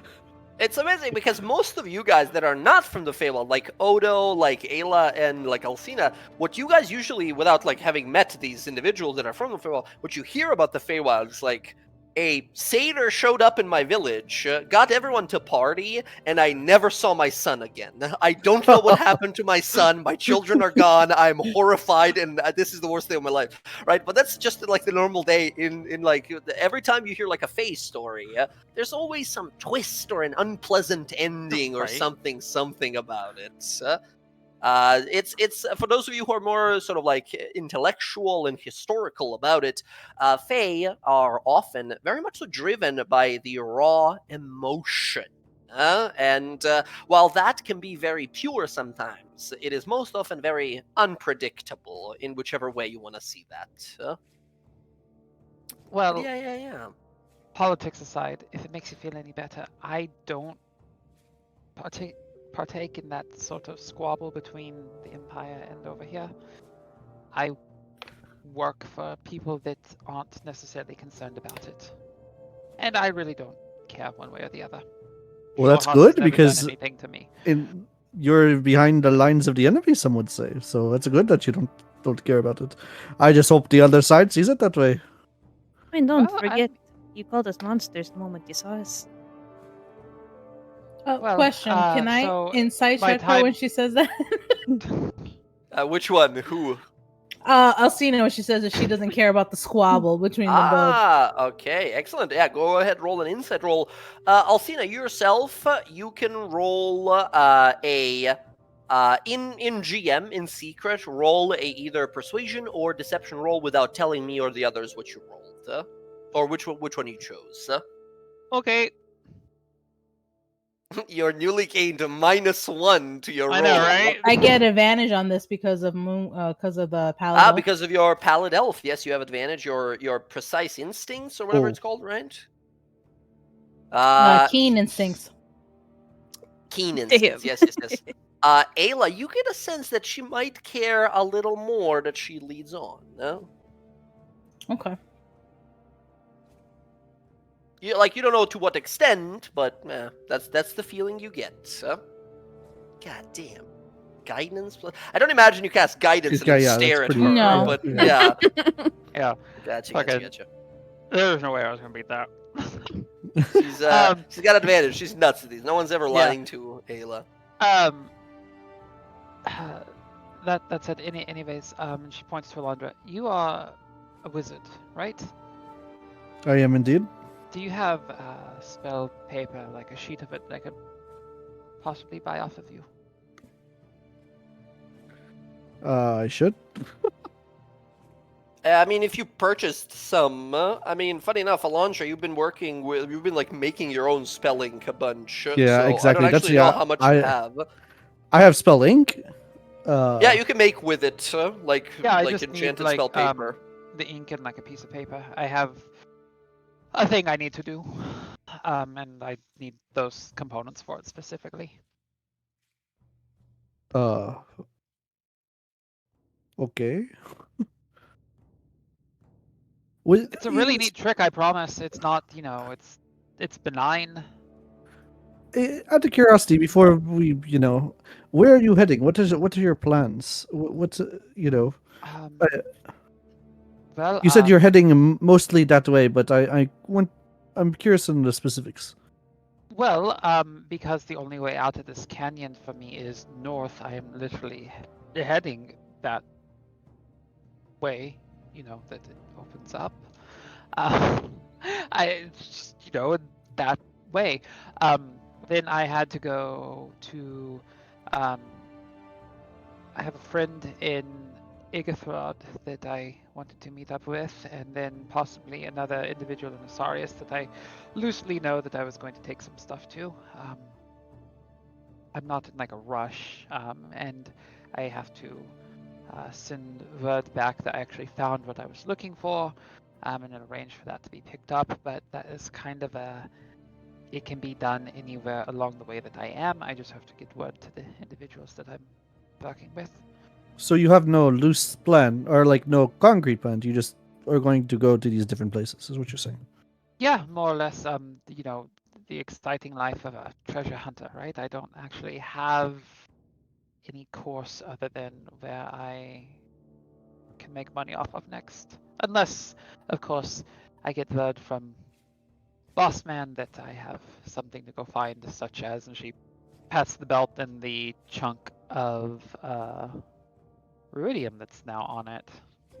Yeah, you can see Yeah. this big sort of like red gem with these like deep, dark red lines in it. And who is Bossman? Um, well, I guess I can give you that much. His name's Master Ludinus. He's Archmage back in Rexentrum. I do work for him. Asin, are you here to hurt people here from the Jurhasian lands?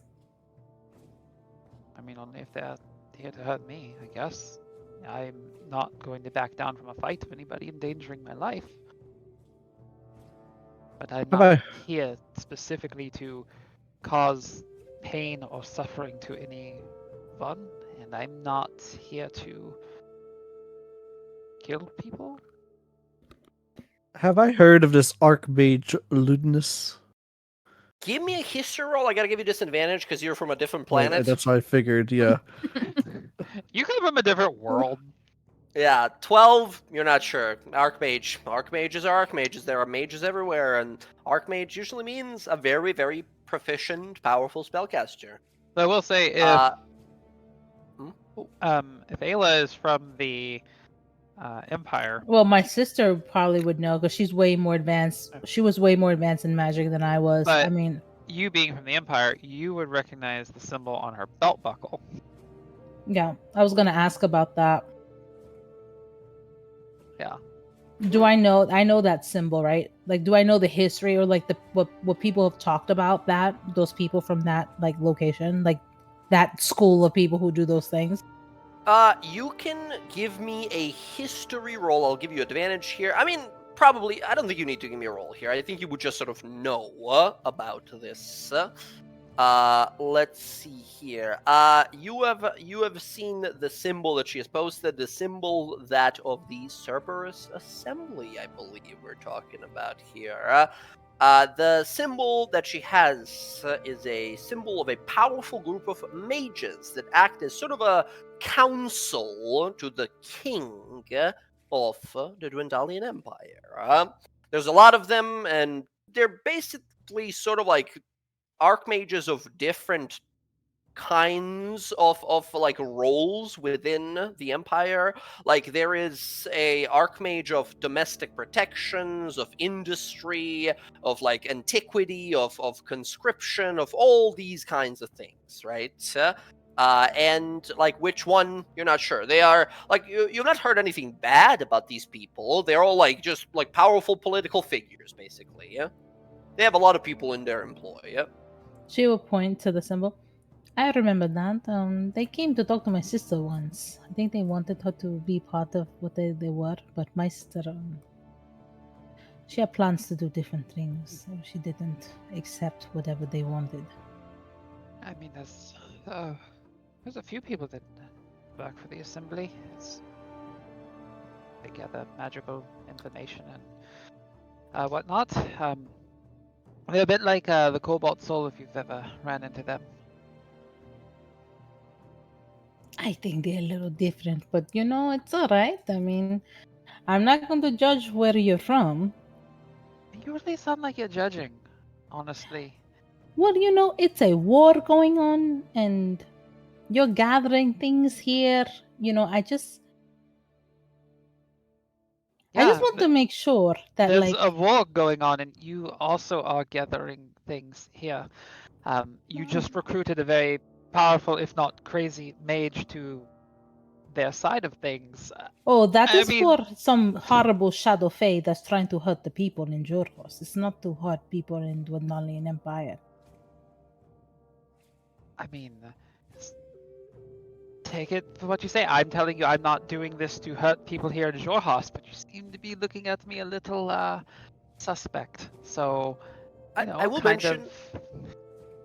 I was gonna say I will mention here, Ayla, with your insight when she speaks about like, yeah, I don't want to hurt anyone here. I'm not out here to kill anyone. That checks out, right? You don't get any like red flags or anything with your insight, the super high insight as you roll. You get a sense of like, yeah, no, she doesn't seem to be like a evil secret agent or anything like. No, she's just a person seemingly out here, getting paid. Is this your first time in the wonderful wastes of Jorhas? No, actually, I've managed to make it, like I said, to Igathrod and Asarius before. I've met a couple of people there, mostly within like the magical shops and everything. I know Wako. She lives off in Asarius. She's Oh yes, fucking we're crazy. Oh, wait, do you know Wako? quite acquainted with Wako. Yeah, I've done a little bit of work with her in the past. Not like a lot, but like I've sold stuff to her. And, She's my best client.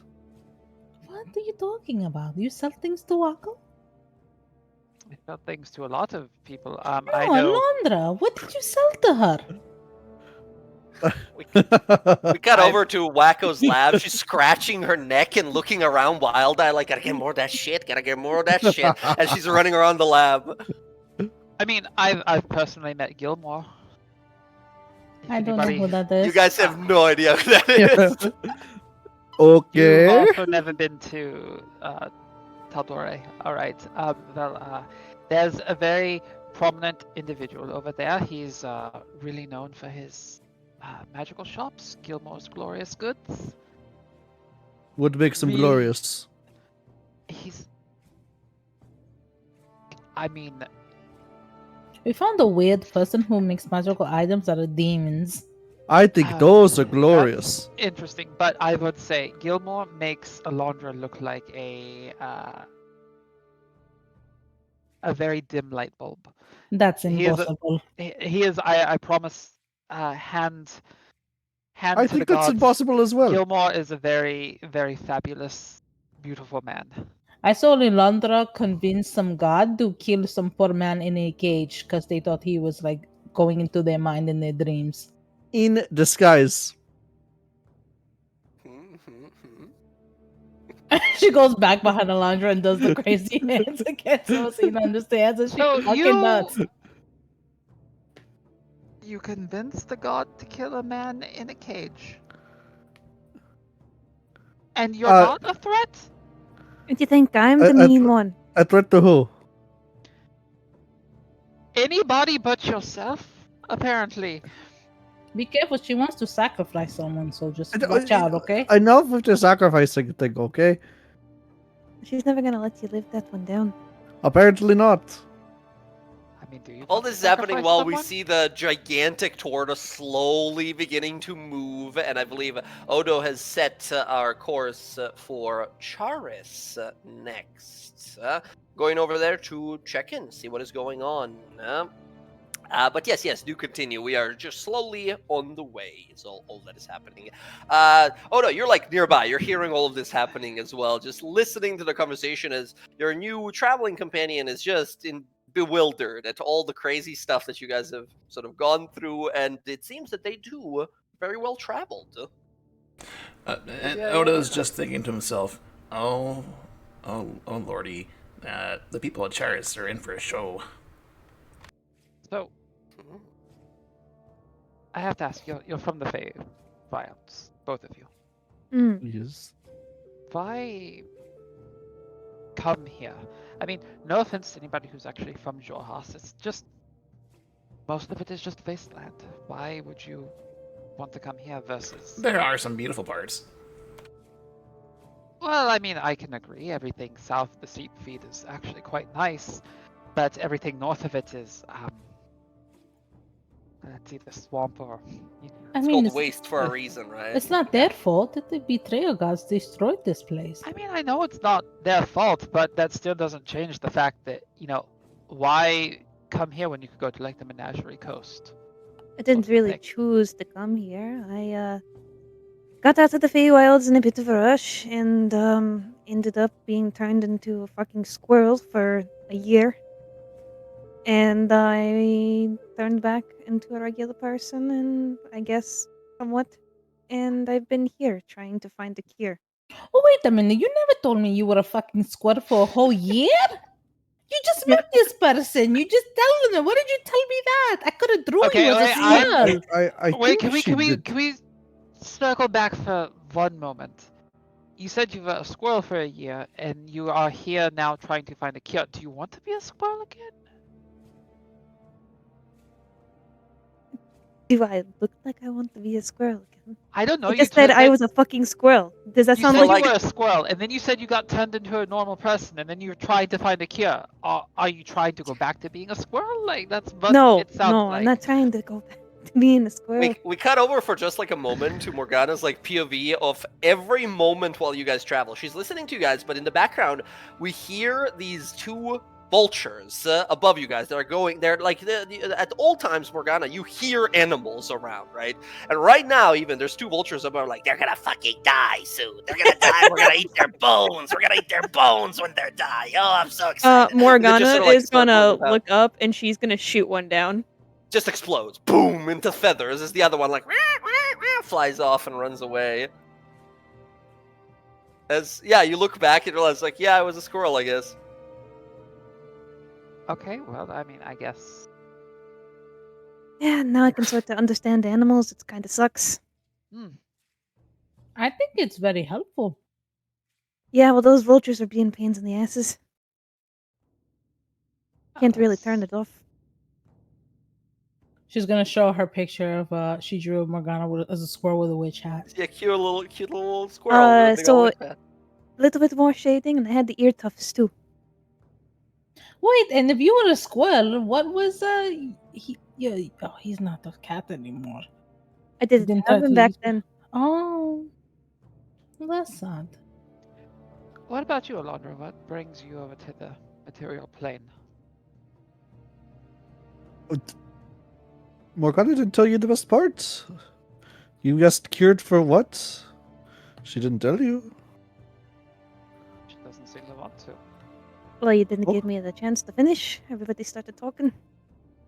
Okay. And she's going to take her hat off. I don't know if you would actually know what this is, but you could see she's got a living crown and she's got split ears. Like, kind of elvish, but she's going to go, this is a bit of a curse. Something I've had as long as I could remember. And Split ear unfortunately, or both.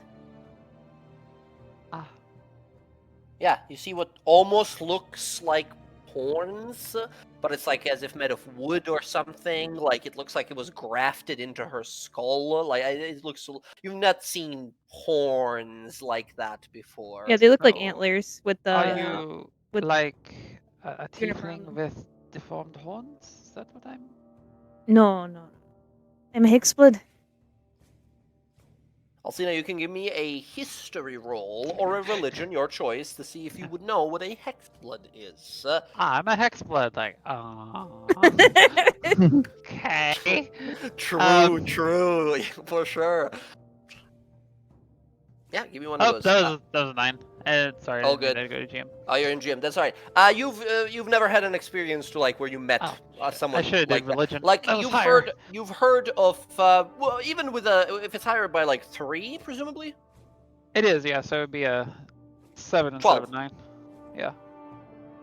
Or sorry, yeah. Right, Yep. the other way. You went the wrong way. Yeah. All good. You have not met a hexblood before. You have not heard of this stuff, but I think your base understanding of how magic and the history of the world, you've heard of hexes, powerful curses and incantations someone places on their targets or victims to weaken them, to grant them misfortune, imbalance in their life and fate, whatever that would. Right, hexes usually bad. Oh, so you're cursed. I believe that's what I said. I'm putting it into my understanding. I don't know what a hexblood is, but I'm It's kind someone who was taken by a hag coven and made something in between. No longer what they were before, but not quite a hag. okay.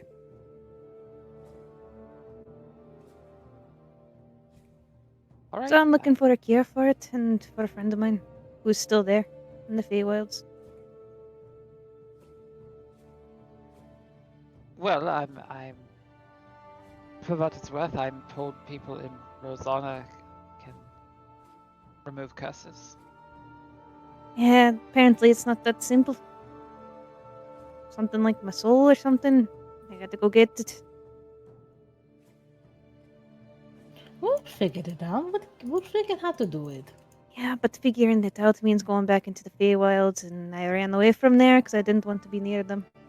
Yes, but you didn't have us there. Right.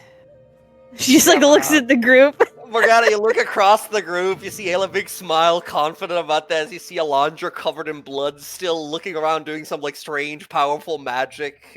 Odo undeterred, and now Alcina there with her like weaponry and blades and everything. As you realize, like this does not look like a strike force, but all right. Hey, I owe you doubly over, so if you want me to Well, go, Not I that will I'm go. saying I don't believe you have it in you. I'm just saying that I don't know if I could condemn 4 other people to that. Don't worry. You're not condemning Oh. us if we want to help. Very true. I mean, I want to see you be able to make your own choices in life. It's not fair that they made that choice for you. Don't even remember. Don't remember anything before it. Well, maybe once it's cleared, it will all come back to you. I think I was taken as a baby. I don't think. They stole you as a baby? No, think they that's how didn't it steal works. me. They don't Alternatively, steal you.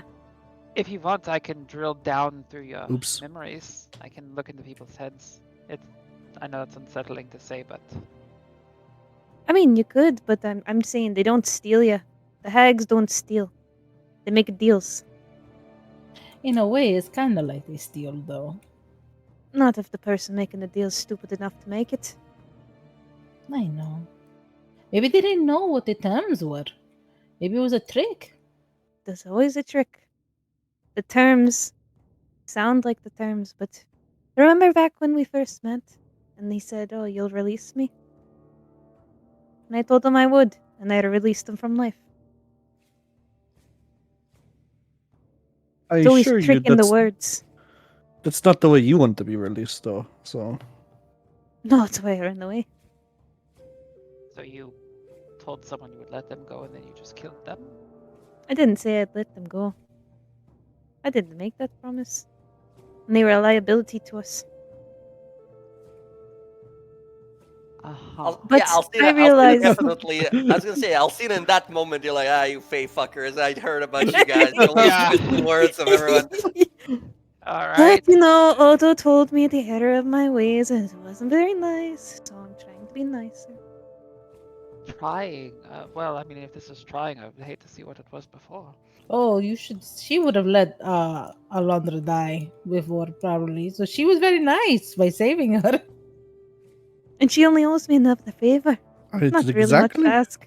So, Two? your helping comes with the caveat of favors. Oh, Oh, yes. She does not believe doing anything for free. I'm trying to help her with that, but it's a slow process.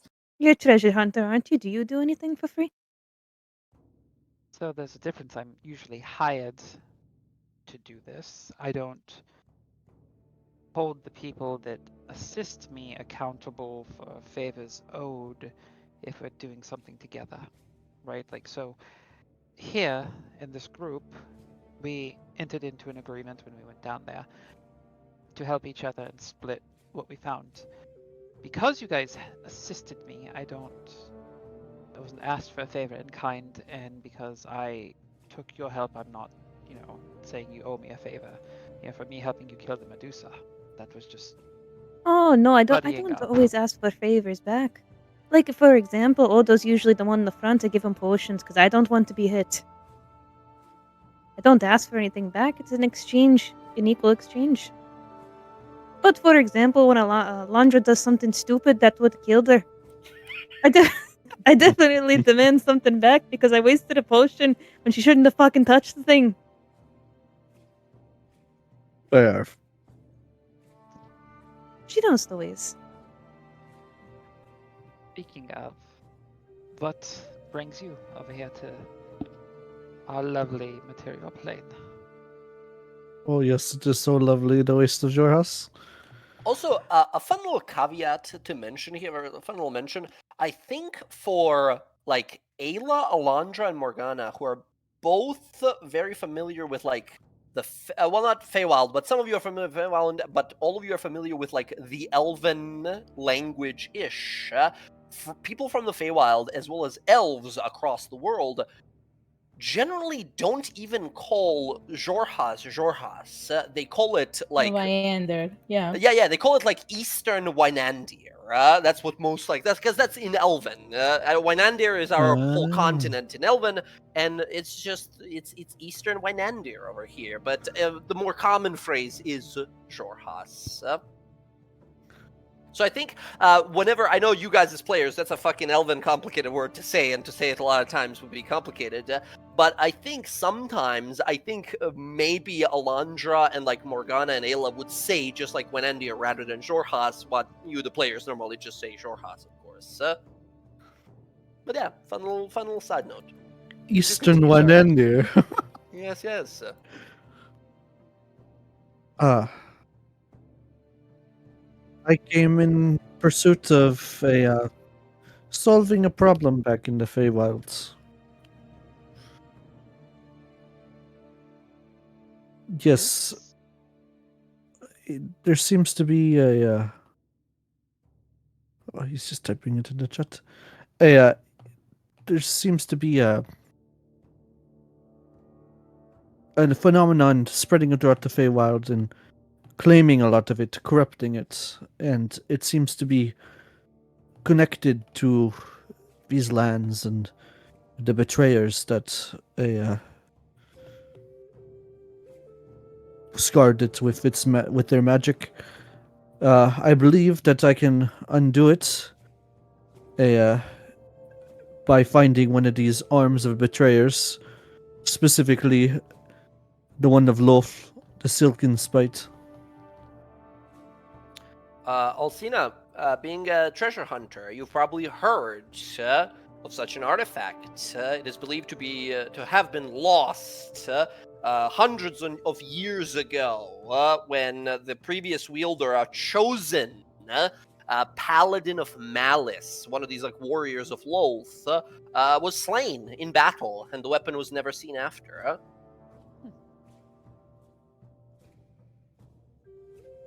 I know who has it, I just need to find them. That's so. Yes. You want to use these weapons? That is my intent, yes. You see, you can undo the magic by. The only way to undo the magic is to use the magic that created it, right? It's you have to understand it to a level of, you know, I a don't think it's gonna give you its boon if you're not a follower. power is power. What have I told you before? It's different, Alondra.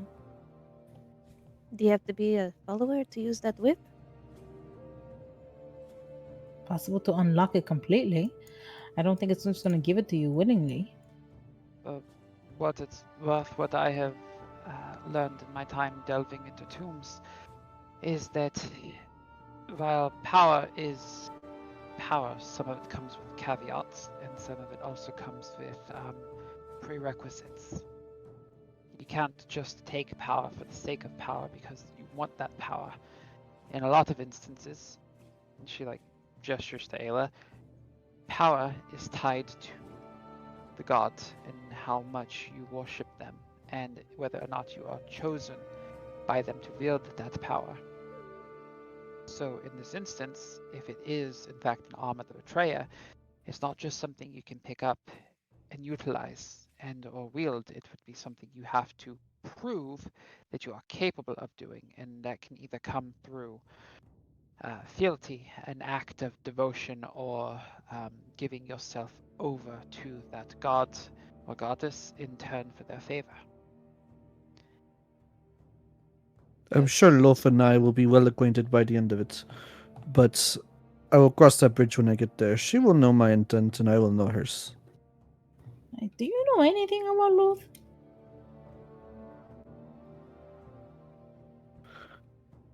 Quite a bit. You- I know what I'm getting myself into. Are you a follower of hers? She'll take out the I have a holy symbol of Loaf. He pulls out his spider symbol. No, you told me that you follow the Moonweaver. I pull out my holy symbol of the moon. Moonweaver, not the one that You crescent do moon. not put those together, Elondra. So, you really don't have an idea how religion works, do you? For someone who seems very fixated on power, sometimes they are so diametrically opposed that they can't mix even within an individual, no matter how hard they want to follow them. Secrets, trickery. The Moonweaver follows all these. They are different paths for the Moonweaver. But they also stand on two very opposing sides from each other. It's like mixing baking soda and vinegar. That is a key ingredient in many scientific experiments. Lots of Well, bacon So- too. Well, if you blow up from it, that would be quite an experiment. Or turn fizzy. I like things that blow up. You are a simple individual. It is fascinating. Alondra, do you understand what happened to my people in the Pallet Grove? Alondra, you have not heard of that place. I don't know of this place. No. They were destroyed by the betrayal god, the Crawling King. Crawling forever King you have trapped on there. heard of. Isn't the Crawling King like kind of betrayer? Is he like an alien? Isn't he? No, Something he's like bad that? guy. He's for bad guy for sure.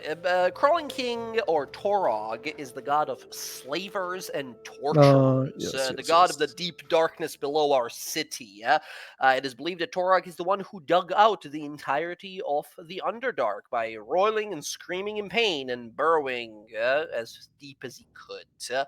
He's a bad guy. He's one of the original bad gods, and he's pretty bad.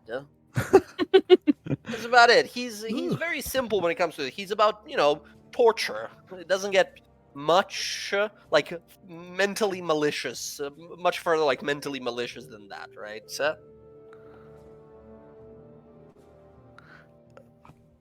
That's unfortunate. I'm sorry to hear that. You sound so remorseful. So remorseful. I think Alcina, you quickly get the sense of from Alondra that be it where she's from or how she was brought up or such, she's a very sort of like whatever happens, happens. You look at Alondra and very much so like at the end of the day, it's the end of the day, right? Kind of mindset. Ayla, you yourself, when she was talking about before that she needs this weapon to accomplish something with it, I think you as a cleric especially, it reminds you a lot of like a prophecy or something like that, something having to be done in certain ways. As clerics, you guys receive a lot of, difficult to decipher celestial wordage or meanings and such, and it almost reminds you of that.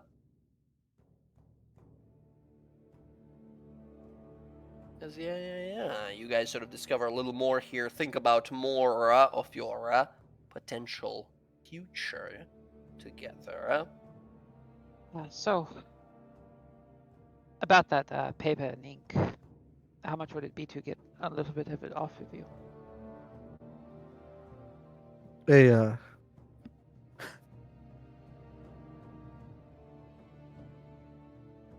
I'll give it to you for free if you answer one more of my questions. All right. Ask a question. Where did you get your abilities to control this red mist? I was born with them.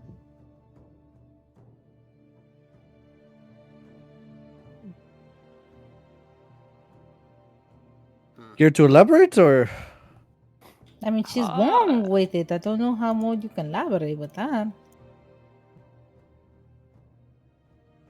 I mean, you only said one question. that's fine. It's fair. I'll tell Here's you your what. paper. The answer is above you. I like riddles. Figure it out, and when you do, I will tell you more about it. Alondra, you can give me just a straight intelligence roll. No bonuses, no nothing. Just a straight intelligence. See if you can. You're very. Oh my god. Jess, would you like to sort of, as Alondra thinks on it, being a very, incredibly scholarly and intelligent individual, what would she think of first with that puzzle? Oh God, what would Alondra think of? I wouldn't really, because like Alcina hasn't really like given away anything other than like red, but kind of combining that, I guess, like red, what is above you that is red? You talking about the moon? The sun? The moon, You, Luis? Ayla, hey, you're not part of that. That is Well, I mean, I love the moon. I mean, I'm the. no. That is for Alondra. Well, she's I not mean, that smart. they'll hear it, right? They'll hear it. Yeah. It's fair to speculate. Oh, that's fair. But yeah, Ayla, you are a cleric of a moon goddess. You think there might be something to connect there. That's interesting. That you're a different kind of moon magic. I wouldn't call it magic. Ruidus? All right. When Alondra says that, many of you have heard, well, all of you have definitely heard of the smaller of the two moons that we have on our planet, called Ruidus.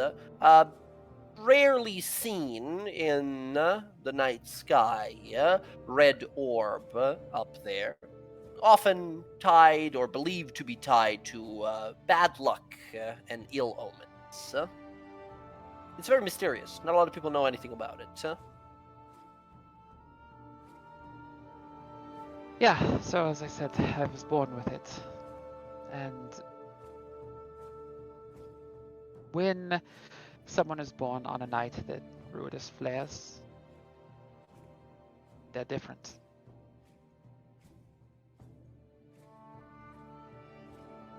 Interesting. All right, here's your paper, and I'll give her some ink and paper. Yeah, how much do you actually need for your little process? I need like 10 gold. That's basically what it comes down to. It's like, yeah, doing what I'm doing, it basically has a total cost of 10 gold. Gotcha. Alondra, that's like a fraction of one of the like uses per spell slot for you, I think.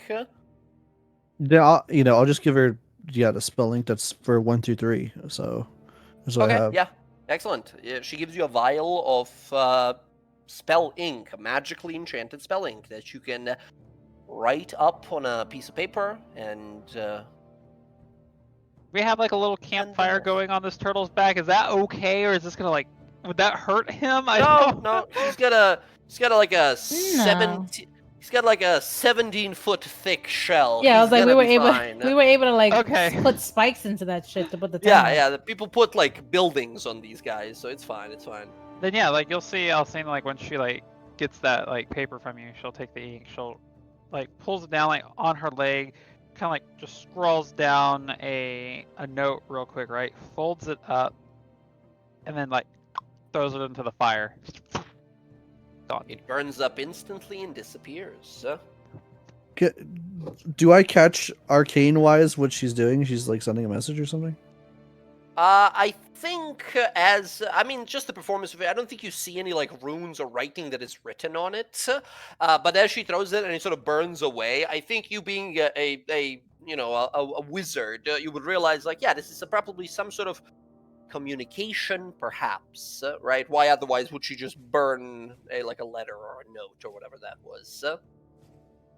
Gotcha. It's a strange way. You've never seen anyone use. If it is some sort of communication, you've never seen it used this way.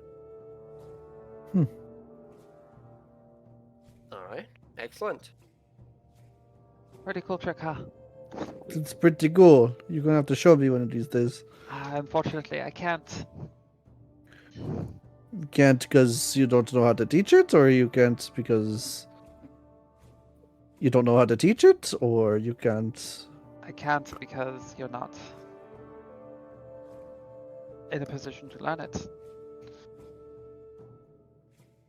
I'm in a position to learn a lot of things, honey. I'm sure you are, but not this one. Sometimes knowledge just isn't meant for you unless you are. Well, if you know, you know. Beautiful, intelligent, stunning. Jesus Christ. She's gonna walk away. Look, This is why I'm mean to her. I'm gonna go to Morgana and start continue drawing her like a little comic about Morgana the squirrel. if I could be completely honest with you for a moment, Alondra, you are physically a very attractive individual. Your personality is a touch off-putting to counteract that. I would say on a scale of 1 to 10, you're about a 7. You say you're overwhelmed by my presence? Not at all. No. You're a bit much. You come on very strong. It's a little suffocating to a degree. In that way that's like. Some people like to be suffocated. Alcide realize like it's just the twist after twist. Like you're not gonna. This is a labyrinth that leads back to the beginning. In fact, I like it a little bit. It's just, I won't go into it. That's a little personal, but If you find somebody who likes it, then you could probably sacrifice them if you suffocate them a little bit too hard. I don't plan on sacrificing anybody. Thank you very much. If you were a bit more tame, if you were not so insistent. Am I an animal? Yes, actually, you are. If you were a little bit more reserved and didn't, seem to like shove who you are towards people and let, people kind of open up to you or gravitate towards you, you could potentially be a much more, I would say, well-roundedly beautiful person. Right now, you're just kind of really heavy on one end. Heavy. And now your butt doesn't look that great. Don't take Well, it that way. Okay. I I think will she means take your. less is more. Does that make sense, Alondra, or no? That is counterintuitive. Okay. I would say a little less heavy on the makeup too. You look like I could take my finger and poke it into your face and leave a dent in that foundation. You're talking to the songstress of Sealy. My makeup is on fleek. Is it? Because your voice is also kind of nasally. I can't I think imagine. Eladra. That's I like think as an you, I amazing think song to hear. Eladra, as you say it, like your hair changes color and your like makeup changes entirely and everything. Oh my god. Joking. Yeah, she just Joking. immediately turns from like winter to spring. you know. Joking Hell yeah. aside, you do look nice. Just you're at like a 10. You could easily be like a 7. In terms of intensity. Dennis. Eladra, you're thinking to yourself like, those are some roll initiative words. If we were back in Feywild. All right, excellent. As you guys sort of continue to talk sometime, Alcina, was there anyone else you would like to sort of ask questions or sort of talk to more here, catching up with some of the events here and such in the group, or do we begin to slowly kind of montage our travel? Let's see. She's learned about Morgana. She's learned about Alondra. She's learned about Ayla. She's learned a bit about Odo, but Odo has been very like detached from the conversation, so I don't know if I want to like bug him too much. He's guiding the swamp shell. Sitting on the saddle there, a swamp shell is. It seems like the thing is just so slowly moving, but then you take into the sort of the observation here, it's just how massive this thing is, and you realize like, all right, I guess we are moving way faster than normally we would. As this thing waddles along, and the giant tortoise seems perfectly calm, especially when interacting with Odo.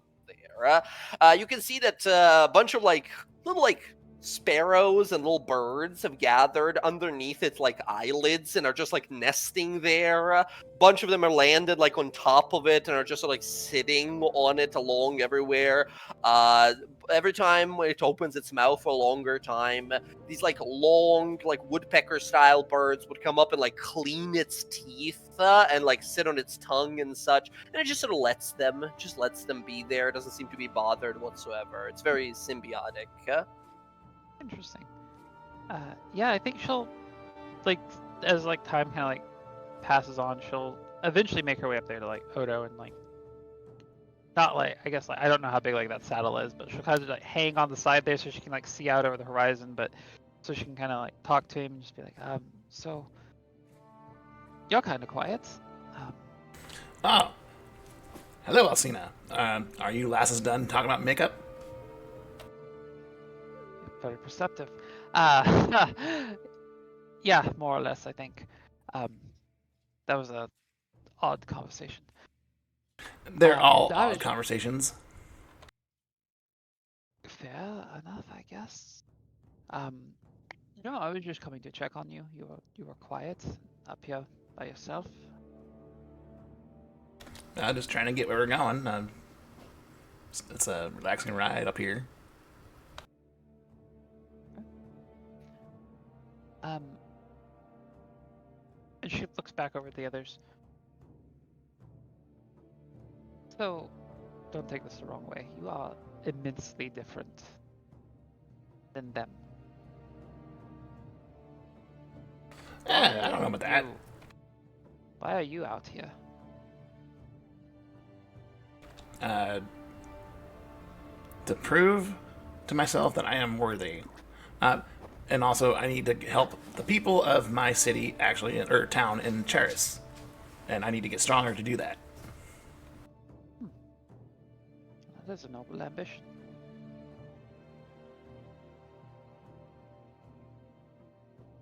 Don't meet many people like you. They just genuinely seem honest. Most adventurers are always. Well, if you're for lying, something that's hard to keep manifest. track of, right? That's true. That is absolutely true. Eventually, people will forget the entirety of the story.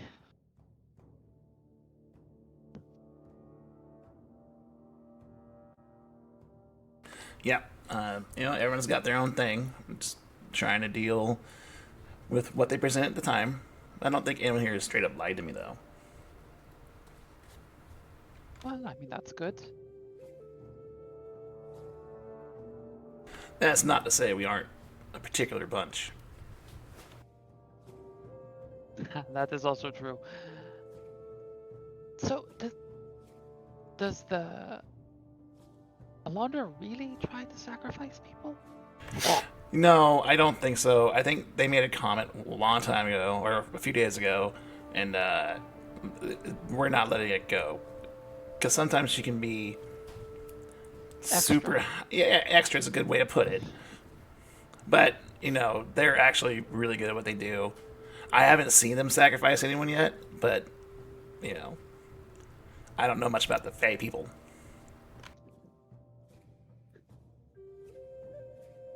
Like how it was like, personally, I haven't seen them perform a ritualistic sacrifice, but I can't say they wouldn't.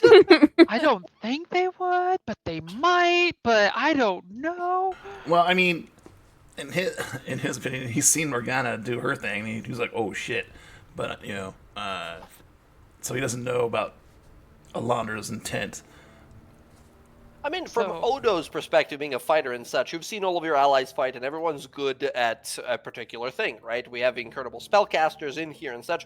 Odo, you've been spending a lot of time in melee with Alondra. Alondra is a fucking speed demon, right? When fighting starts and she starts to perform, right? She moves in such incredible speed and everything. She's a crazy good fighter, right? And I think Odo probably appreciates that about her a lot. That's definitely something Odo can't do, and he respects it. Mm. So I have to ask, so if you're an honest individual, being out here in the current political state of things, I know that my people are out here in numbers. How confrontational have your people, and that being this group, been with others from the Empire? Well, it really depends. Your people seem to think we're all monsters once they cross the border. If they just stop and treat us like people, they wouldn't get hurt so much, I don't think.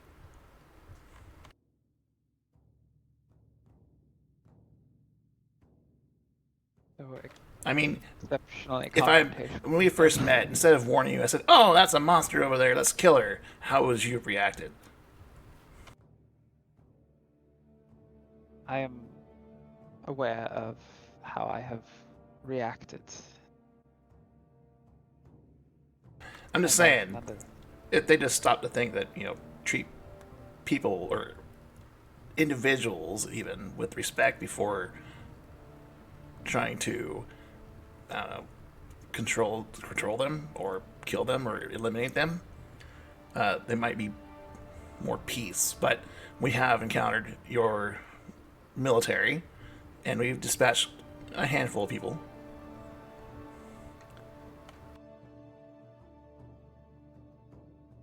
Self-defense, I'm hoping.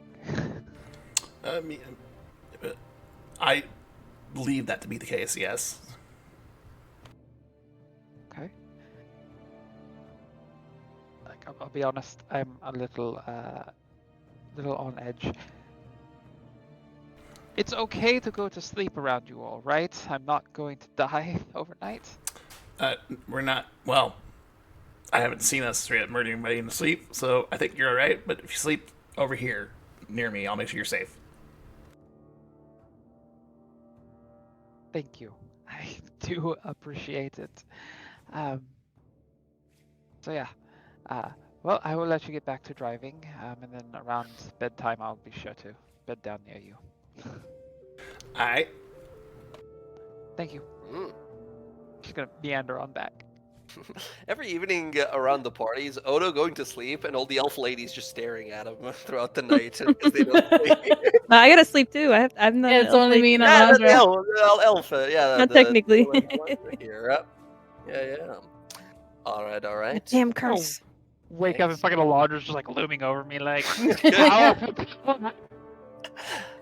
Tell me about your red mist. Tell me what your red or I'll sacrifice you. Holding the sacrificial life like, so a 7, huh? You said 7? Excellent. All right. One last thing, like, out of character discuss real fast is magical items. Who gets what? Who wants to get what? I think, simply enough, right, the Behir tongue, the lightning bolt catalyst there, I think fairly enough goes to Morgana, only one being able to do the lightning bolt spell. Yeah. There we go. Mark down that Behir tongue. It's a big old slab of what looks to be dried purple, like a giant lizard tongue of some sort that holds innate lightning magic within it. You can sell it if you want to. It's a pretty rare spell catalyst, Is but it a one-time use or is it a? it's a one-time use. Basically, if you take a look at this, it basically like absorbs it. It like consumes the spell catalyst, and the spell does 6d6 extra lightning damage. That is as if you casted it, if you would think about it, at 9th level. That's as if Oh you my. casted the lightning bolt at 9th Oh level. boy, I know who I'm saving that for. Yeah. Hey. All right, excellent. Next up, for all of our spellcasters, the Potion of Maximum Power. This is for all the damage dealing, right? You drink it, and the next spell you cast is just max damage. This is great for your fireballs. It's great for your, like, it has to be a spell of a 4th level or lower. So it has to be a leveled spell. It cannot be a cantrip for this. It's also like a one-time use. What are we thinking? Like, later on for Ayla, I mentioned last time, for Ayla, it could be like if she gets like Spirit Guardians or something big, right? This could be pretty devastating on a spell like that. Alondra as well with her like Shadow Blade could do some pretty nasty damage. Morgana again with the Lightning Bolt, right? If you combo both of those, that's fucked up. That's just fucked up. You can do Behir Tongue and the Potion of Maximum Power, and I'm over here in shambles. But you could do it, right? It's another thing. Odo, not so much a magic, Alcina as well. So amongst the three of you guys there, Wizard, Sorcerer, and Cleric here, Cleric Sorcerer, what are you guys thinking? Who wants this one? It's only damage, or it could be It's healing. only damage, yes. Okay. I don't care. Yeah, I don't care either. I mean, it'd be I pretty got cool this- to pair it with the lightning bolt. Well, that's why I'm saying I'm kind of defaulting it to you guys because I have the spell book from the, so I got the spell book. I mean, I could take it and use it as a BVG. All right, fuck you. Yeah, that's what I was thinking of because I'm saving my crit boon. My cast get fucked.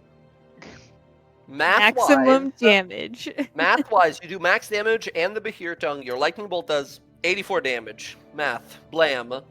Scary stuff. And that's a 100-foot line. Fuck Yeah, that so you hit person and multiple everyone things. behind them. Yeah. If it's a line that she could do multiple things, then it would be I would default it to Morgana then. Yeah, There's it's no pretty purpose. good for like your fireballs, your like flame strikes, your AoE spells. This is a very powerful potion, huh? Okay, Well, I think alright. that means Morgana, mark down the potion of maximum power. All right, cool.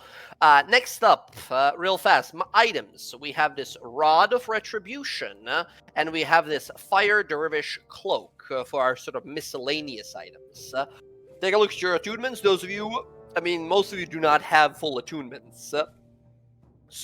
Also, Alondra, the following day as we travel, your sword is no longer magical. And it rusts the moment the magic Oh, no! fades from it. That's really bad. Okay. Okay. The two items that we have. One is just an attunement. It gives you a reaction. If you don't have a reaction, this might be a good item for you. Just when you take damage, you make people take damage. Nice and simple, right? 3 times a day. Yeah. How we doing on reactions, friends? Who's got plenty? Who's got none? I have way too Uh, many already. Yeah, yeah, me I've too. I've got counterspell and a bunch of things like my take abilities should not. Yeah, I can't. I'm Fair, glad fair, you got fair. counterspell. Once Yeah, again, it's a you guys class can one. totally sell these, right? You guys know few people who might be interested in getting magic stuff, so yeah. Not an Ingratod. Not quite there, not anymore. All right. Odo. I mean, Odo, you have a few reactions of your own, but you could grab this, I guess, for just doing damage. Although I feel like you have better reactions. Okay, gotcha. Ayla, maybe. How's your reaction game looking? I mean, I don't have too many reactions, but I mean, I don't really damage too much. You know, it's something. Just in case you get damage, you can return some damage back. If you feel like it. If not, we throw it into the party loot. Yeah, she's good. All right. Gotcha. This one for now, since we don't have a bag of holding, I'm gonna need you guys to keep your inventory on yourself. So who's gonna be like carrying stuff? I Not have me. a pretty high Not carrying me. capacity. I think it's probably between Alcina and Odo, but it might be Odo just because Alcina is very new to the group right now, right? So I don't know how much they would trust her to give her all the stuff. I mean, it's up to you guys.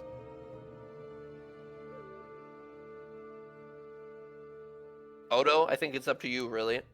Odo can Yeah. hold on to it. He doesn't care who else holds on to it, but if the group wants him to hold on to stuff, he will. Okay. I mean, Alcina offers, right? And I guess a Odo... treasure hunter wanting to hold all our shit. No, okay. All right. We gotta build trust first. Group splits the loot evenly. You can't hold this.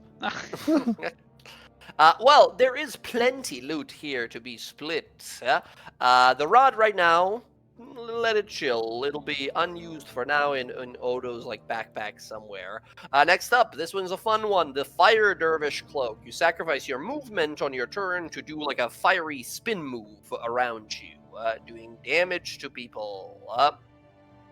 What are we thinking? That has. Oh yeah, and also if the creature, but it's like cantrip rules. They make dex saves against your fire spin move, but if they save, they take no damage whatsoever. However, if they do take the damage, they can't make opportunity attacks against you, which is nifty.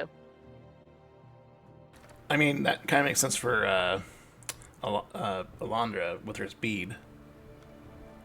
Yeah, I'm Oh, out of pretty speedy. attunement slots, so But you're out of attunement slots? yeah. Oh, wow. What Yeah, all I are have- you rocking? So I'm rocking the hat Okay. from This one, from the scholar's cap. the scholar's cap, Uh-huh. the tristis, the whatever it's called, the What new book? one, the book, the Oh, the fulminating tristy, we'll call it the boom book. and then the hunter's coat. That's right, and you got the hunter's coat, which, yes, once again, very cool magical armor that makes you do extra damage when you hit someone who's injured. Yeah. Anyone else would like this fire cloak? Once again, it's great if you have a bunch of movement, but you can always just spend 10 feet of your movement if you're not going anywhere, or if you know you're not going anywhere on your turn, as many as you want, you just do a bunch of fire attacks around you.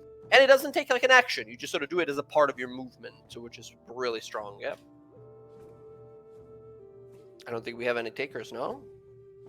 Alcina, maybe for yourself, give you some I don't know how much you plan to move and such, but yeah, could be something. Depending, I have I mean, it could be a little busted because later on I get my psychic powered movement shit where I get a double Oh, flying shit. speed that I could empty out and then drop 60 feet of movement into that. And then just fire spin. Yeah, That could be something. That could be something. fucking disgusting. I will mention, out of the other stuff, we do have, for any of you interested, the Acheron Blade. This is a short sword that does require attunement. +1 short sword, 2 special abilities to give you temporary hit points and to give someone disadvantage on their next saving throw. Anyone particularly interested in this one? Being a dual wielder, I was. Yeah, absolutely. It's pretty solid. I don't think anyone else then, right? I think that goes to for it. Alcina. Cool. Alright. Alcina, you can just add into your inventory a +1 short, or I can do it for you if you want, Jess. You tell me. Yeah, if you want to add it, that's cool. Absolutely. Alright, the Acheron Blade is yours. You, basically, yeah, you'll just have to remember that once per day you have 2 different abilities. And I don't see why you wouldn't start every single day by giving yourself temporary hit points, right? Yeah, pretty much. Because you can, right? So. Yeah. Well, that attunes me out. Yes. Indeed. So yeah, both my add swords are it and attunement, so edit it real I'm set. fast. Okay, you got some dope magic weapons. Okay, there we go. It uses everything. Bam, there you go. I've added it. I'm gonna drag it up here to be at the top of your list next to your special lightning weapon. Okay, rocking some nasty weaponry already. Excellent. The very last thing left is only usable by some of the party members. We have the breastplate over here. It is a medium armor that gives you 14 plus up to 2 dexterity of AC, yeah? Right? So if any of you have +2 dex, that's a 16 dex, 16 AC armor with just like immunity to guns. Do we want to raid White Castle or not White Castle, Whitestone? Wearing Kevlar, full Kevlar suit. I was gonna say Ayla, maybe, or Odo, maybe. For you guys, this could be nice. I don't know what kind of armor you guys are rocking already. Oh I no, it have has chainmail. 17. Yeah, same. I have 17. So yeah, that would be. I would go down one. You have 17 with a shield, right? Yeah. Right. But your dex is +1. Yes, I see what you mean. Yeah. I see what you mean. Gotcha. Well, no, actually, if you have +1 dex, that would be you have a scale mail, right? I do. Yeah. Only difference between scale mail and breastplates is that breastplate doesn't give disadvantage on stealth. Otherwise, they're same exact thing. Breastplate is just much more expensive. So technically, it's a slight upgrade for you, where you wouldn't have disadvantage on stealth. That's about it. And then Odo, yourself, you're rocking heavy armor, right? You said chainmail. Chainmail, yep. Yeah, chainmail is a 16.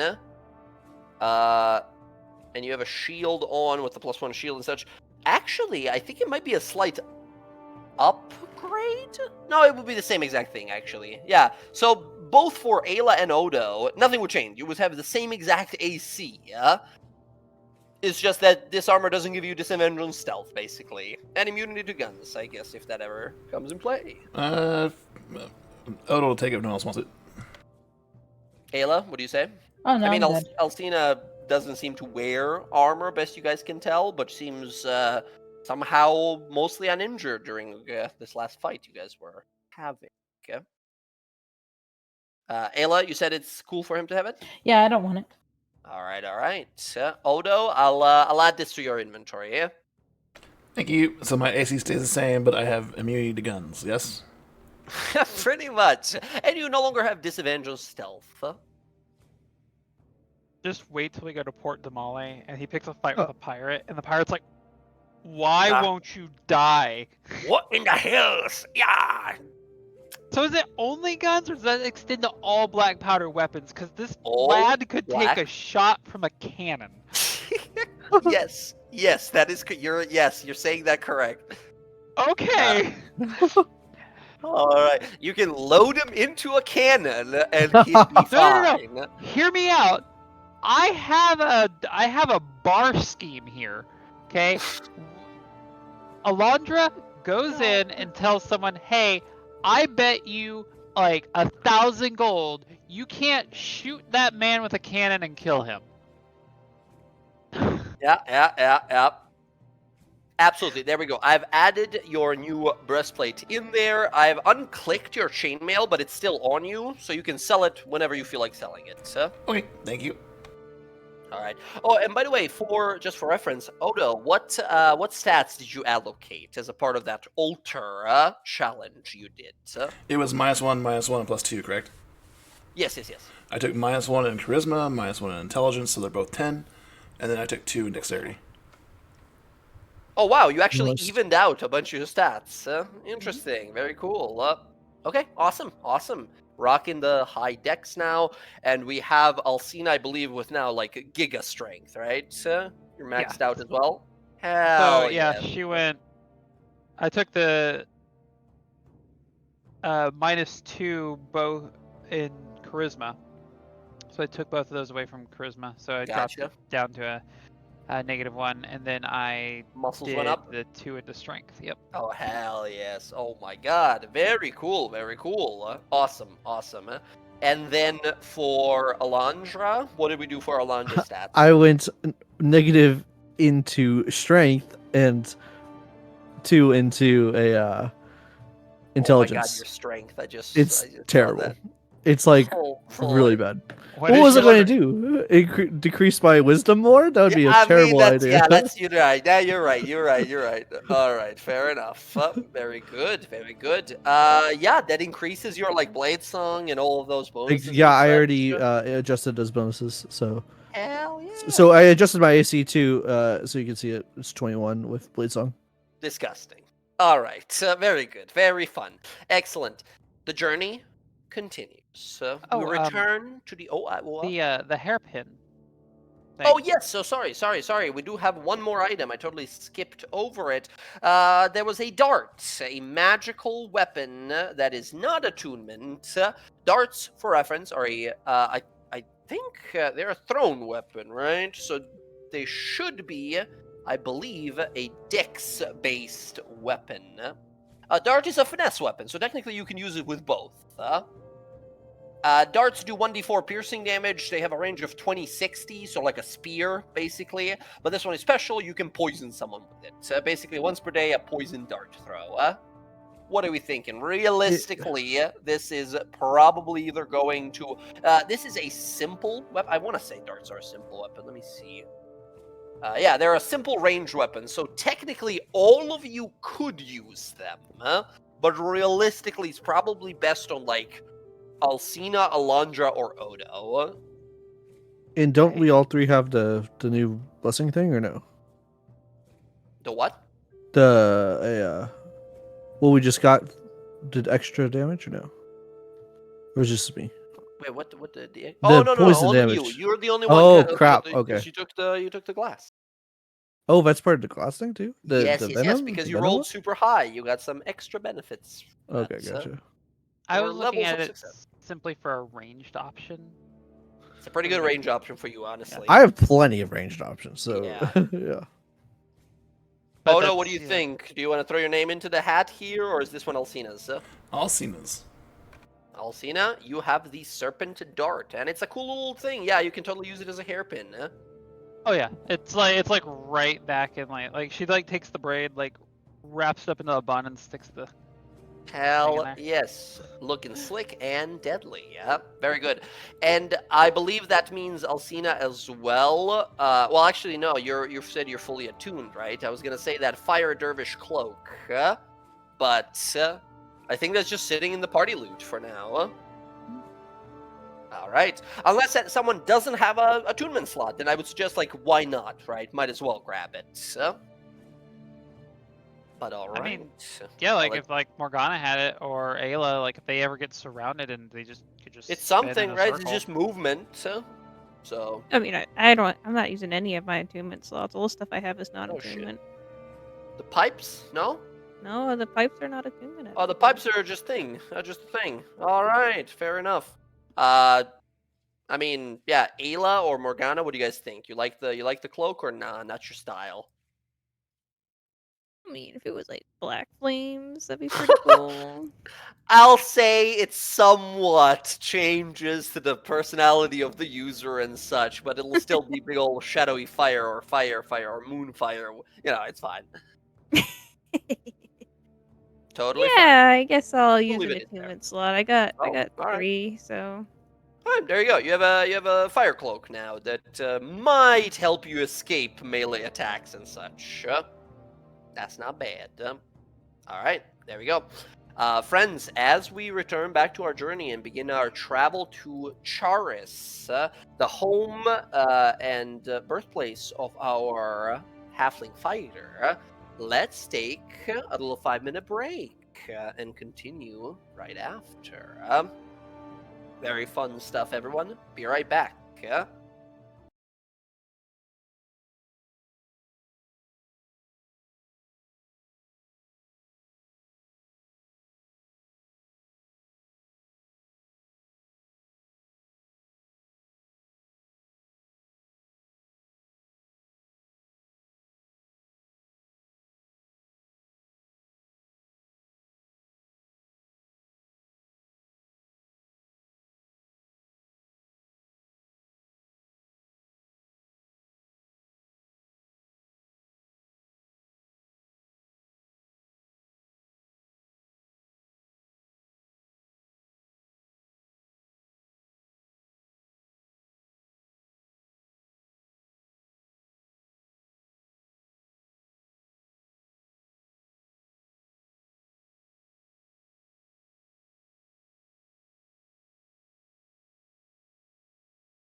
As the party continues their travel, we now enter a what looks to be a vast forest. We arrive at the edges of this forest of Lotus Den Greenwood, as it is known, after about 2 days of travel. So about 2 days have gone by. Yeah? You all kind of look ahead, and you see what looks to be a vast, dark brown expanse. There is something strange about it. But at first glance, it seems tranquil, beautiful. The treetops are filled with nests of birds, and the ground floor is strewn with small pieces of fallen acorns or vines or shrubbery, and such. But at least you, Odo, know that there's more than meets the eye here. As you guys begin to sort of enter, you get to the very edge of the forest before you see that Swamp Shell sort of stops and pauses, kind of looks about, and he sort of grumbles to himself and begins to retreat into his shell. As that happens, Morgana, you sort of hear him say like, "Oh, no, more forward. Bad smell ahead." I'm gonna send Mordred ahead and look through his eyes. Okay, you're just sort of at the edge of the forest here. You sort of send him out. You glance on up ahead from this sort of like a deserty, sandy area that you guys are currently in towards the very beginning of this forest. And you stop sort of like, I don't know, like 200, 300 feet from the entrance or the actual edge of the forest. You send him out for some time, and looking through his eyes, you don't see too much. However, at the very crossing, there's this one spot where it's like sandy, sort of wasteland desert that crosses over into the forest, and there's just sort of like a stream, like a river in between the two. And you spot some movement at one corner of the river. As you peer deeper through Mordred's vision, you see two individuals there. One, what looks to be a halfling with some sort of like a eagle or like an owl or some sort of a bird that's sitting like next to him that he's feeding right now. And another one, what at first you thought was like a halfling or something, maybe like a very hairy one, is some sort of a like an animal person, like a badger man or like a mongoose man or something. You're not really sure what you're looking at. This other person, this fur-covered individual, is currently like hunting for fish. He's holding like a spear and he's stabbing into the water every once in a while. Past that, you don't see much. The vast forest just sort of continues. That's strange. Alright, yeah, I'll bring Mordred back and come back. So it seems like Swamp Shield doesn't want to go on anymore or something. Bad voodoo around, but I don't see anything up ahead that'd be suspicious. Looked like a halfling and some kind of badger man. I don't know if you know what those are, Odo. Does Odo? Me and your people, as very like druidic people, often work with a lot of different individuals who call the forest their home. I mean, yeah, there's a lot of kind of like beast folk that you guys run into. Not a lot of them live in Charis. They live in like the surrounding woods and such. But you know, it could be any of those. And Odo is going to be keeping an eye out for like Dretch mainly because he knows they're kind of in the area. Best you understand, Odo, those things don't really pop up until it's nighttime. Okay. Perhaps we should go find out what's going on. Maybe they know something about the area. I'm afraid we're gonna have to leave Swampshill here. He doesn't want to go on. He's a big boy. He'll be right for a little bit. Ain't that right, Shell? We'll go take care of it. We just hear sort of humming from inside the shell. Okay. You all sort of get off of Swamp Shell and walk a little further to the very edge of the forest. And yeah, indeed, you see two individuals there, one of which you actually recognize, Odo. This is where you guys are. There's you guys over here. And over here, down here, you see currently sort of like feeding what looks to be some sort of like a small bird. Is a halfling man with like a long dark hair with a few like vines in his hair and such. And over here is this weird, what you now see is like an otter person who's fishing. Yeah.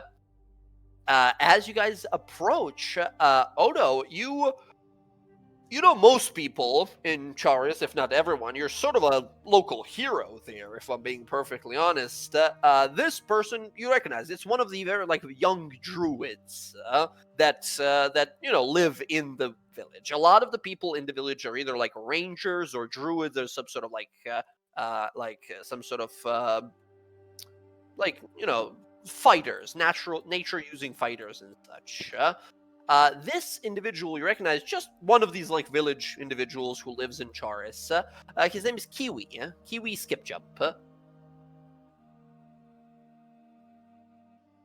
You don't know this other guy. Like, you feel like you've seen him before. Maybe some people in the village have worked with him because he was maybe like catching fish for the village. But the two of them are just sort of like hanging out here right now, fishing and such. And you see as this otter man spears into the water and then retrieves what looks to be a rather small fish, to which he looks a little saddened.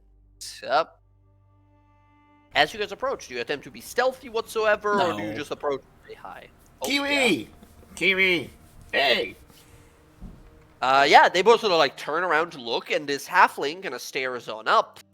His eyes go a little wide, and he looks a little surprised, but then sort of begins to kind of give a little hearty wave over to you. Says, "Oh, hello. Is that? Wait, I recognize you. You're Odo, aren't you? Indeed. How you doing, Kiwi? Who's your friend? He points over, says, he's one of the otter folk that live in the forest. I was just talking to him. We were trying to haul up some amount of fish, but it seems nature's not too giving today. Yeah. This guy, the otter man, looks over, and says, "Hello, name's Bill Friend." Hello, Bill. Nice to meet you. I am Odo Overbarrow.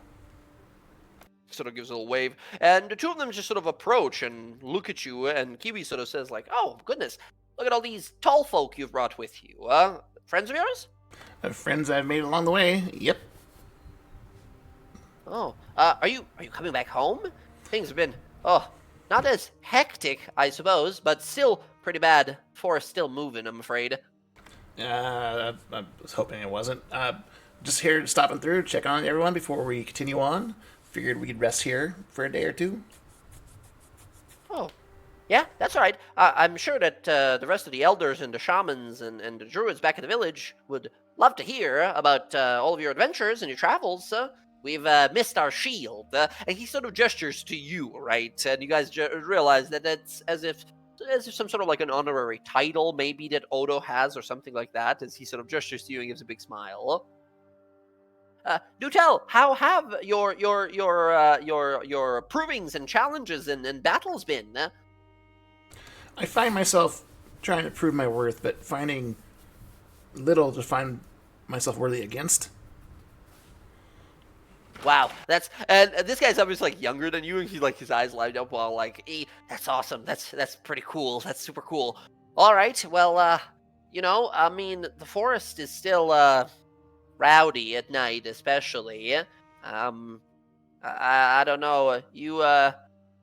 When you left, some of the elders said that you were looking to what did they say? That you were looking to become tough enough to clean it up yourself. Has that happened yet? Do you think you can clean it up? We can take a look. Hoping I'm strong enough, but it's. I don't know. I feel stronger. That's good. That's good. Hello, everyone. Hello. He sort of waves to everyone else. Says, Odo "Thank will you." introduce everybody to them. Excellent, excellent. Kiwi sort of gives a little wave over. Says, "Anyone hungry? I got some good berries. They're a little stale. They're from this morning." Yeah, I'll take one. Gives you a little, what looks to be a little kind of like magically enchanted blueberry to every single one of you guys. And yeah, it sort of feeds you for the whole day. And yeah, it tastes very sort of natural. No extra like sugars or anything taste-wise to enhance it. Just a very sort of, blueberry. Could be a bit sweeter, but nice. Thank you, Kiwi. So, Of course. we have a huge tortoise back there. It doesn't want to come in the area. Is there something through here we should know about? Well, I mean, in a way, the forest in the last few weeks hasn't moved too much, which may be a good sign, do your friends know about our home? Do they know what the situation here is? Some Very kind of bad. infestation. Don't know anything about it. Everyone but Alcina here knows pretty much what's going on. Right. Well, the place, you see, Lotus End Forest, as plentiful and giving as it is, has a bad tendency of sometimes standing up at night and moving just a little bit northward. That this happens, every week or so. Sometimes more often, sometimes less. But whenever it does, some scary stuff shows up at night. Some weird creatures and such. Odo, he's a hero, He's big and tough, one of the strongest of us. He's out there, was, a lot of the nights, slaying these things when they come. Never seen him take a blow that knocked him down. None of us did. So good to see him again, for sure. But yeah, we deal with all kinds of weird things out here. So being alone at nighttime is a bad deal out here. What makes the forest move north? Well, we don't really know. We've been trying to look into that for decades now, but the forest only keeps moving further and further north, and the deeper you try to push south, the more unnatural it is. Brambles and black thorns, as long as fingers, all kinds of strange animals that have taken on this unnatural druidism to them, and then the pig creatures. They look like swine of some sort, but they walk on two legs and claw. Whatever they claw leaves a Icarus stench to it. So we assumed it was those guys, but they sort of seem like, simple, to say the least.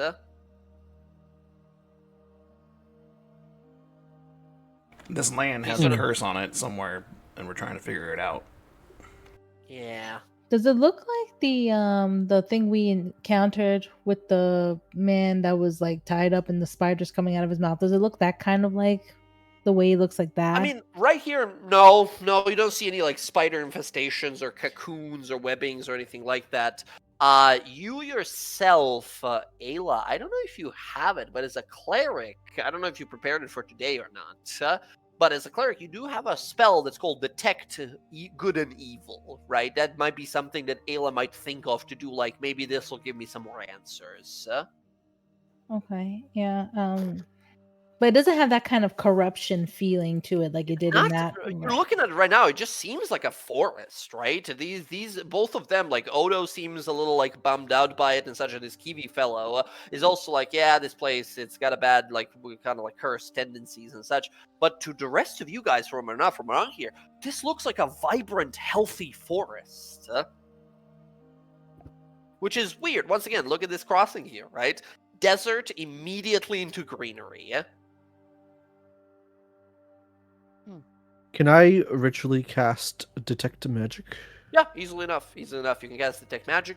You detect no magic like no kinds of schools of magic or magical effects on the ground or of these people and such. You actually do detect a little bit of transmutation over here on this otter man, Bill Friend. He's got a little transmutation effect on him. Does that alarm me at all? Not. Like- You can give me a. This is actually something that might pertain to your sort of to your place of origin here. Something maybe a little fey about it that you notice. Can you give me a? I think it'll be just a straight Arcana roll. Arcana, here we go. 17. 17. You get a sense that this guy, while nothing too alarming about it, but you realize that he is a lycanthrope. He's a were otter. Gotcha. That's what I kind of figured. How utterly ridiculous. Hmm. But yeah, he's just sort of this otter man that sort of looks around and says, I'm just here to do some fishing. But if any of you are hungry, I can prepare some sort of a feast. Yes, no. You said there's more of you, Mr. Friend. Yes, indeed. Live in the forest, deeper in the forest. Yes, yes. Odo, you see Kiwi sort of looks at you and says, so, we going over to Charis? Are you visiting? We were just about to head back soon, and it doesn't seem like we'll be fishing much more today anyway. River here is, I don't know, dried up or something. Something's not quite right with it. Is there something wrong with the river? Well, not that we've seen or found, but, yeah, the fish, they've either moved further to the east or something has happened. We're not exactly sure. Probably has something to do with the forest itself. Perhaps so. Yeah, I'm trying to get my large tortoise friend back there over to the town, the village, but it doesn't like this area. Right. I could do some druid magic, try and calm it down, see if I can give it some courage to come on through. All right, let's go get him and come back. All right.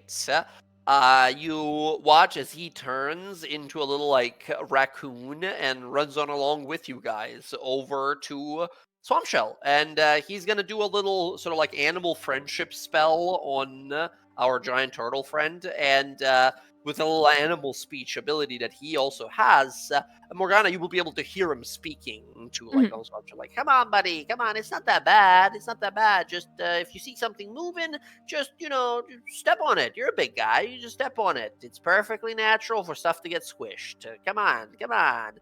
And Swampshell's like, "I don't know. Forest, the trees, something's not right with them." And you see Kiwi over here is scratching his head like, ugh, he doesn't want to go. He's trying to like persuade him, right? But the turtle is not into it. If you want to, Morgana, you can step in and try to do some persuading of your own. But as of now, Kiwi is like rubbing his head like, this is not gonna work. Yeah, I already sort of tried to talk to him. Let's see. To see If there's you just any- want to roll something, it could always be Yeah, a I little was just animal checking his handling or spells. like a persuasion. But if you have some special spells that might help goad or even trick our big friend to move on along, that could work. Yeah, it doesn't look like I do. Yeah, I mean, you can try. I mean, I'm not really good at charisma or animal handling. But I can speak animals. I'm gonna look at him and be like, "Well, you don't want whatever's out here to come looking for you. If you're with us, at least we can keep you safe." Yeah, absolutely. Give me that animal handling or persuasion roll.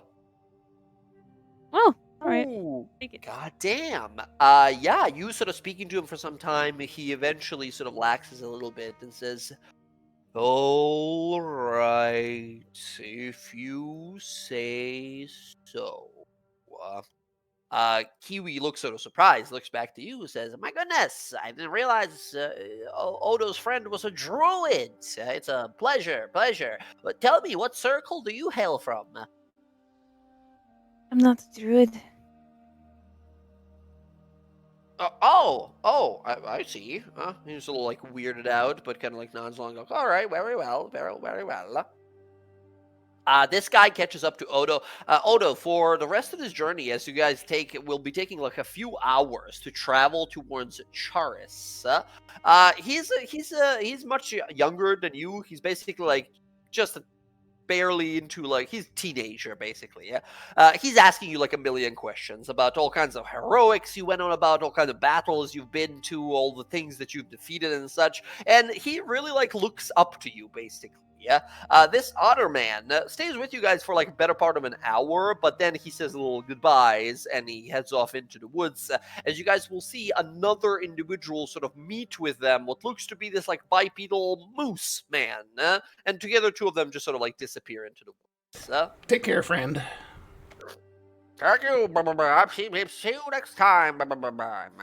As he heads off into the woods. As you guys are sort of traveling deeper in, evening begins to slowly turn into night. Swampshell, while a mighty mount that can travel quite fast, is impeded. He's basically at half travel speed. Because of all the woods, the trees, the massive forest, and such that he can't easily overcome. As he trundles and moves on along, as evening begins to roll around, and shadows elongate like crawling fingers across the forest, you all begin to hear something. Okay. Crack of a branch, movement in a shrub nearby. Then you sort of glance off to the side and see, just for a moment, like a blur, a movement, just a little bit. You begin to hear this like a gurgling sound, like someone's choking on something, huh? Like someone is like trying to breathe through their nose, but it's so clogged up, it's almost making this kind of pig-like sound. Can I ritually start casting something? What you got? Well, just in case stuff hits the fan, we can start trying to ritually cast this new spell. Ooh, shit. This is a ritual? Okay, let's see. Deep focus, one action, range, self, target self, duration, special. You tap into ambient magic energy to stabilize and maintain a spell. The next spell you cast that normally requires concentration will last its full normal duration without the need for concentration, as long as it is cast within 1 minute of you casting this spell. And the spell to be affected is a 4th level or lower. I see. At the end of duration, or if 1 minute goes by without your casting, without your casting a spell that requires the spell ends. I see. Ritual. This is 10 minutes to cast to set up this. That's not No, a I'm just ritual. preempting it. I'm gonna say this because you guys begin to hear these sounds and you realize, like, oh shit, we are wandering into something. We're getting into the deeper woods here as you begin to see darkening to the leaves, to the tree trunks, thorns and vines that grow more prominent here. It says ritual on, like, it said ritual when I took it, but it does not say ritual on the thing. Interesting. Yeah. It might not be. I'm gonna look it up. Hold on. What is it called? Deep focus. Deep focus? I mean, I took it because it was a ritual, so. No. It says R in the spells area. What? Wait. It was what, one of your sources. I don't know which I source. figure out which one. I can't find it in my list here. I mean, obviously, it's from one of these. It's just for whatever reason not showing it to me. Weird. Yeah, it says ritual on the thing. Interesting. I'm Uh, not sure. Yeah, it says ritual. There's a little ritual tag next to it. So Yeah, it definitely is a exactly. ritual. yeah. Yeah, that works. Now, that's not the problem. That's not totally you would have time here, but something is going on. There's movement going on around you. Roll me I'm gonna say roll me a d20. It's gonna be a luck-based check. If Okay. you get a 11 or above, you're able to cast this spell and whatever follow-up spell you have in mind, ritually and all that. If you roll a 1 through 10, something might just happen before that. Let's see. 11. 11 exactly is what you need. 11 or above. You're able to cast this ritually. And as you do, you guys begin to hear these, like, for a lack of a better word, oinking sounds. These sort of snarls and gurgles as these creatures begin to slowly emerge. You guys sort of spin around to see what's going on. And then you see it. Kind of look on down as you see this stunted, grotesque creature that moves on these strange, almost skeletal limbs. Its rotund and malformed body, swaying clumsily each step. Its skin, pallid and rubbery, resembles the bloated blue of a corpse, riddled with coarse bristles and spidery black veins across it. Its hands, which drag the ground behind it, and in these wicked, sometimes broken claws. You see beady eyes that peer out from a flat, bat/pig-like face, crested with these drooping ears. And then you see another, and another, and another 5, and another 10, and another 20. As you see a horde of almost like 50, maybe 60 of these pig-looking, bat-looking demonic creatures that begin to sort of emerge as evening begins to roll around.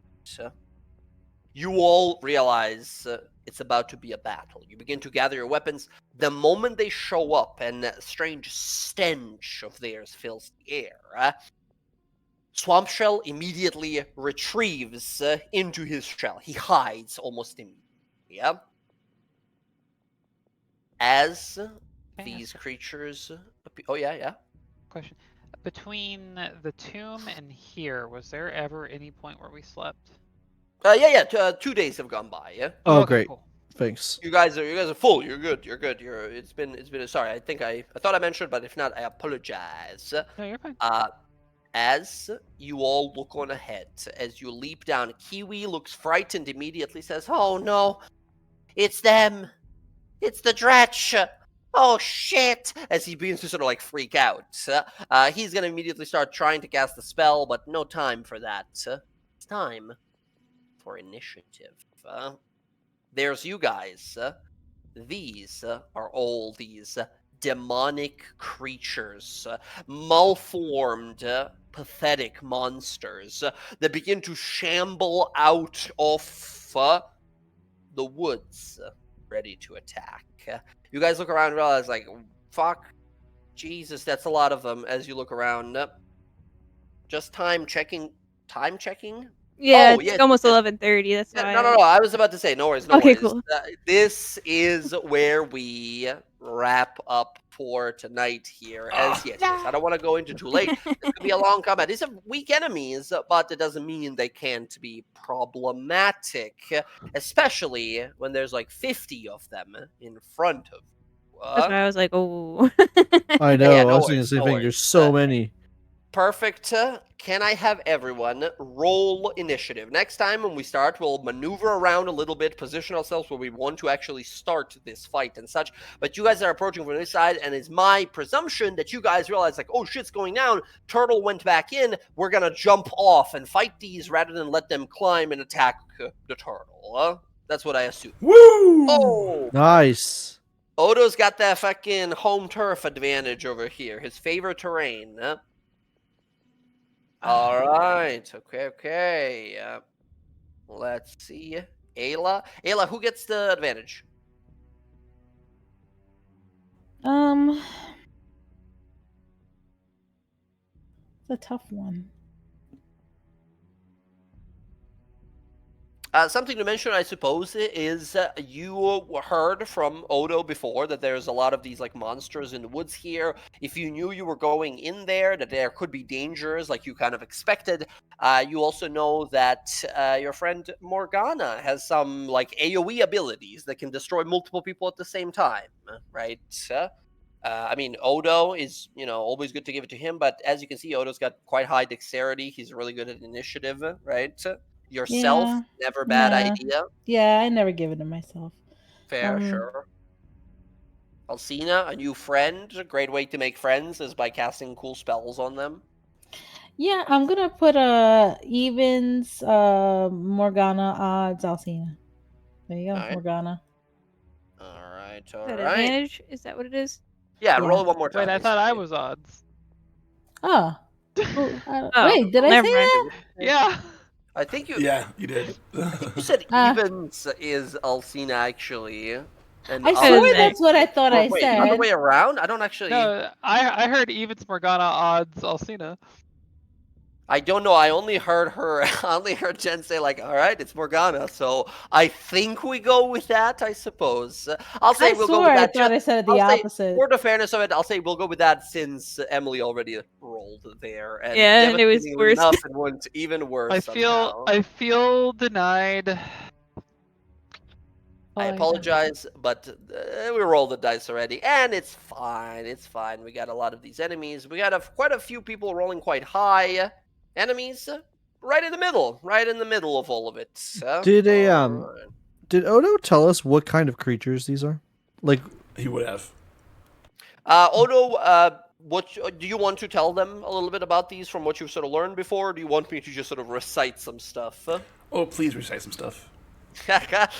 He would tell you that these Dretch demons are the lowest and the most pathetic form of demons. It takes merely, if even a single strike is necessary to down these.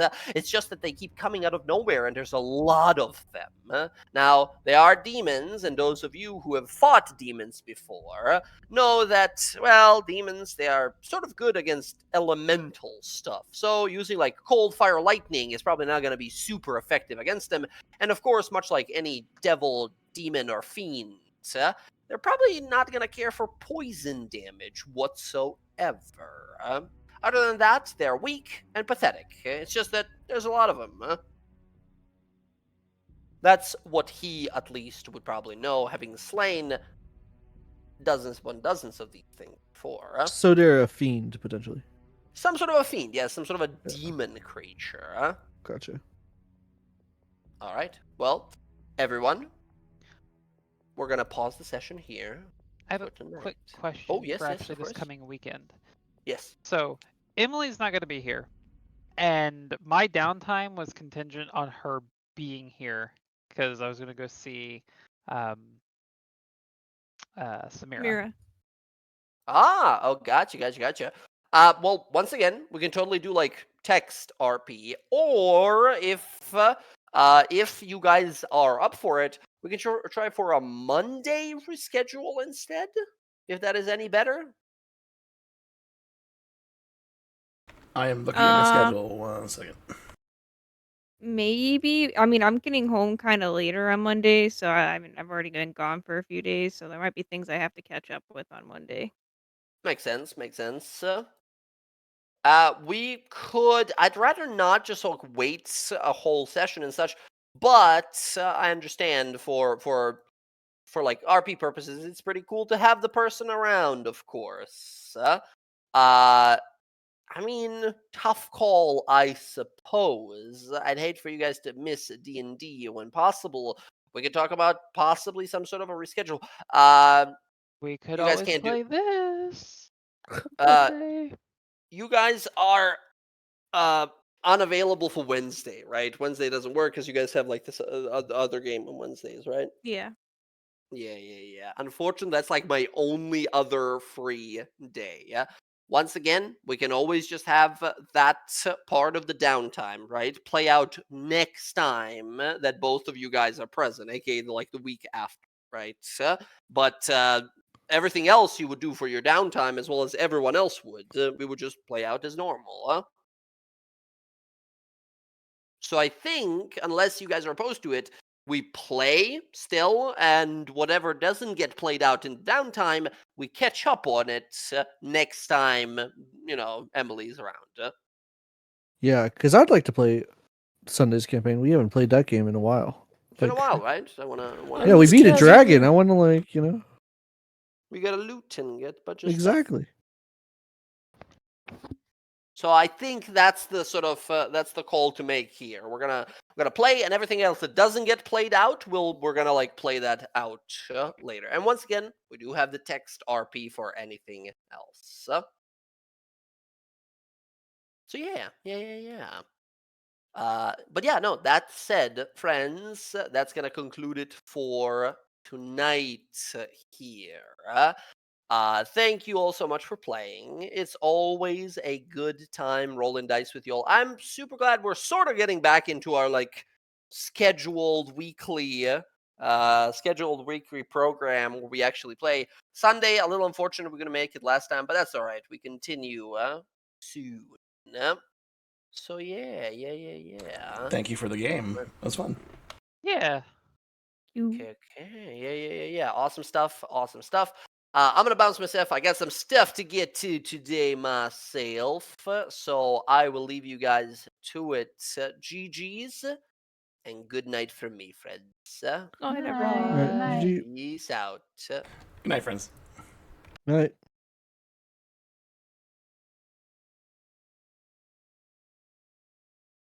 Okay. Well, that was fun. Lots of interesting stuff happened. Surprised my character didn't die. I'm glad I did not take that whip, because that would have sucked. That being said, everyone who's here, thank you for hanging out. I super appreciate it.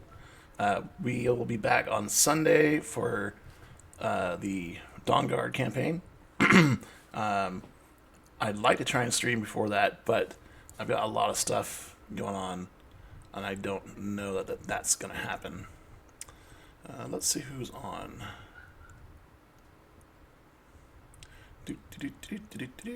I hope everyone has a great Friday tomorrow. It's going to be Friday, thankfully. Tomorrow, I am over on Enamorous' stream, playing...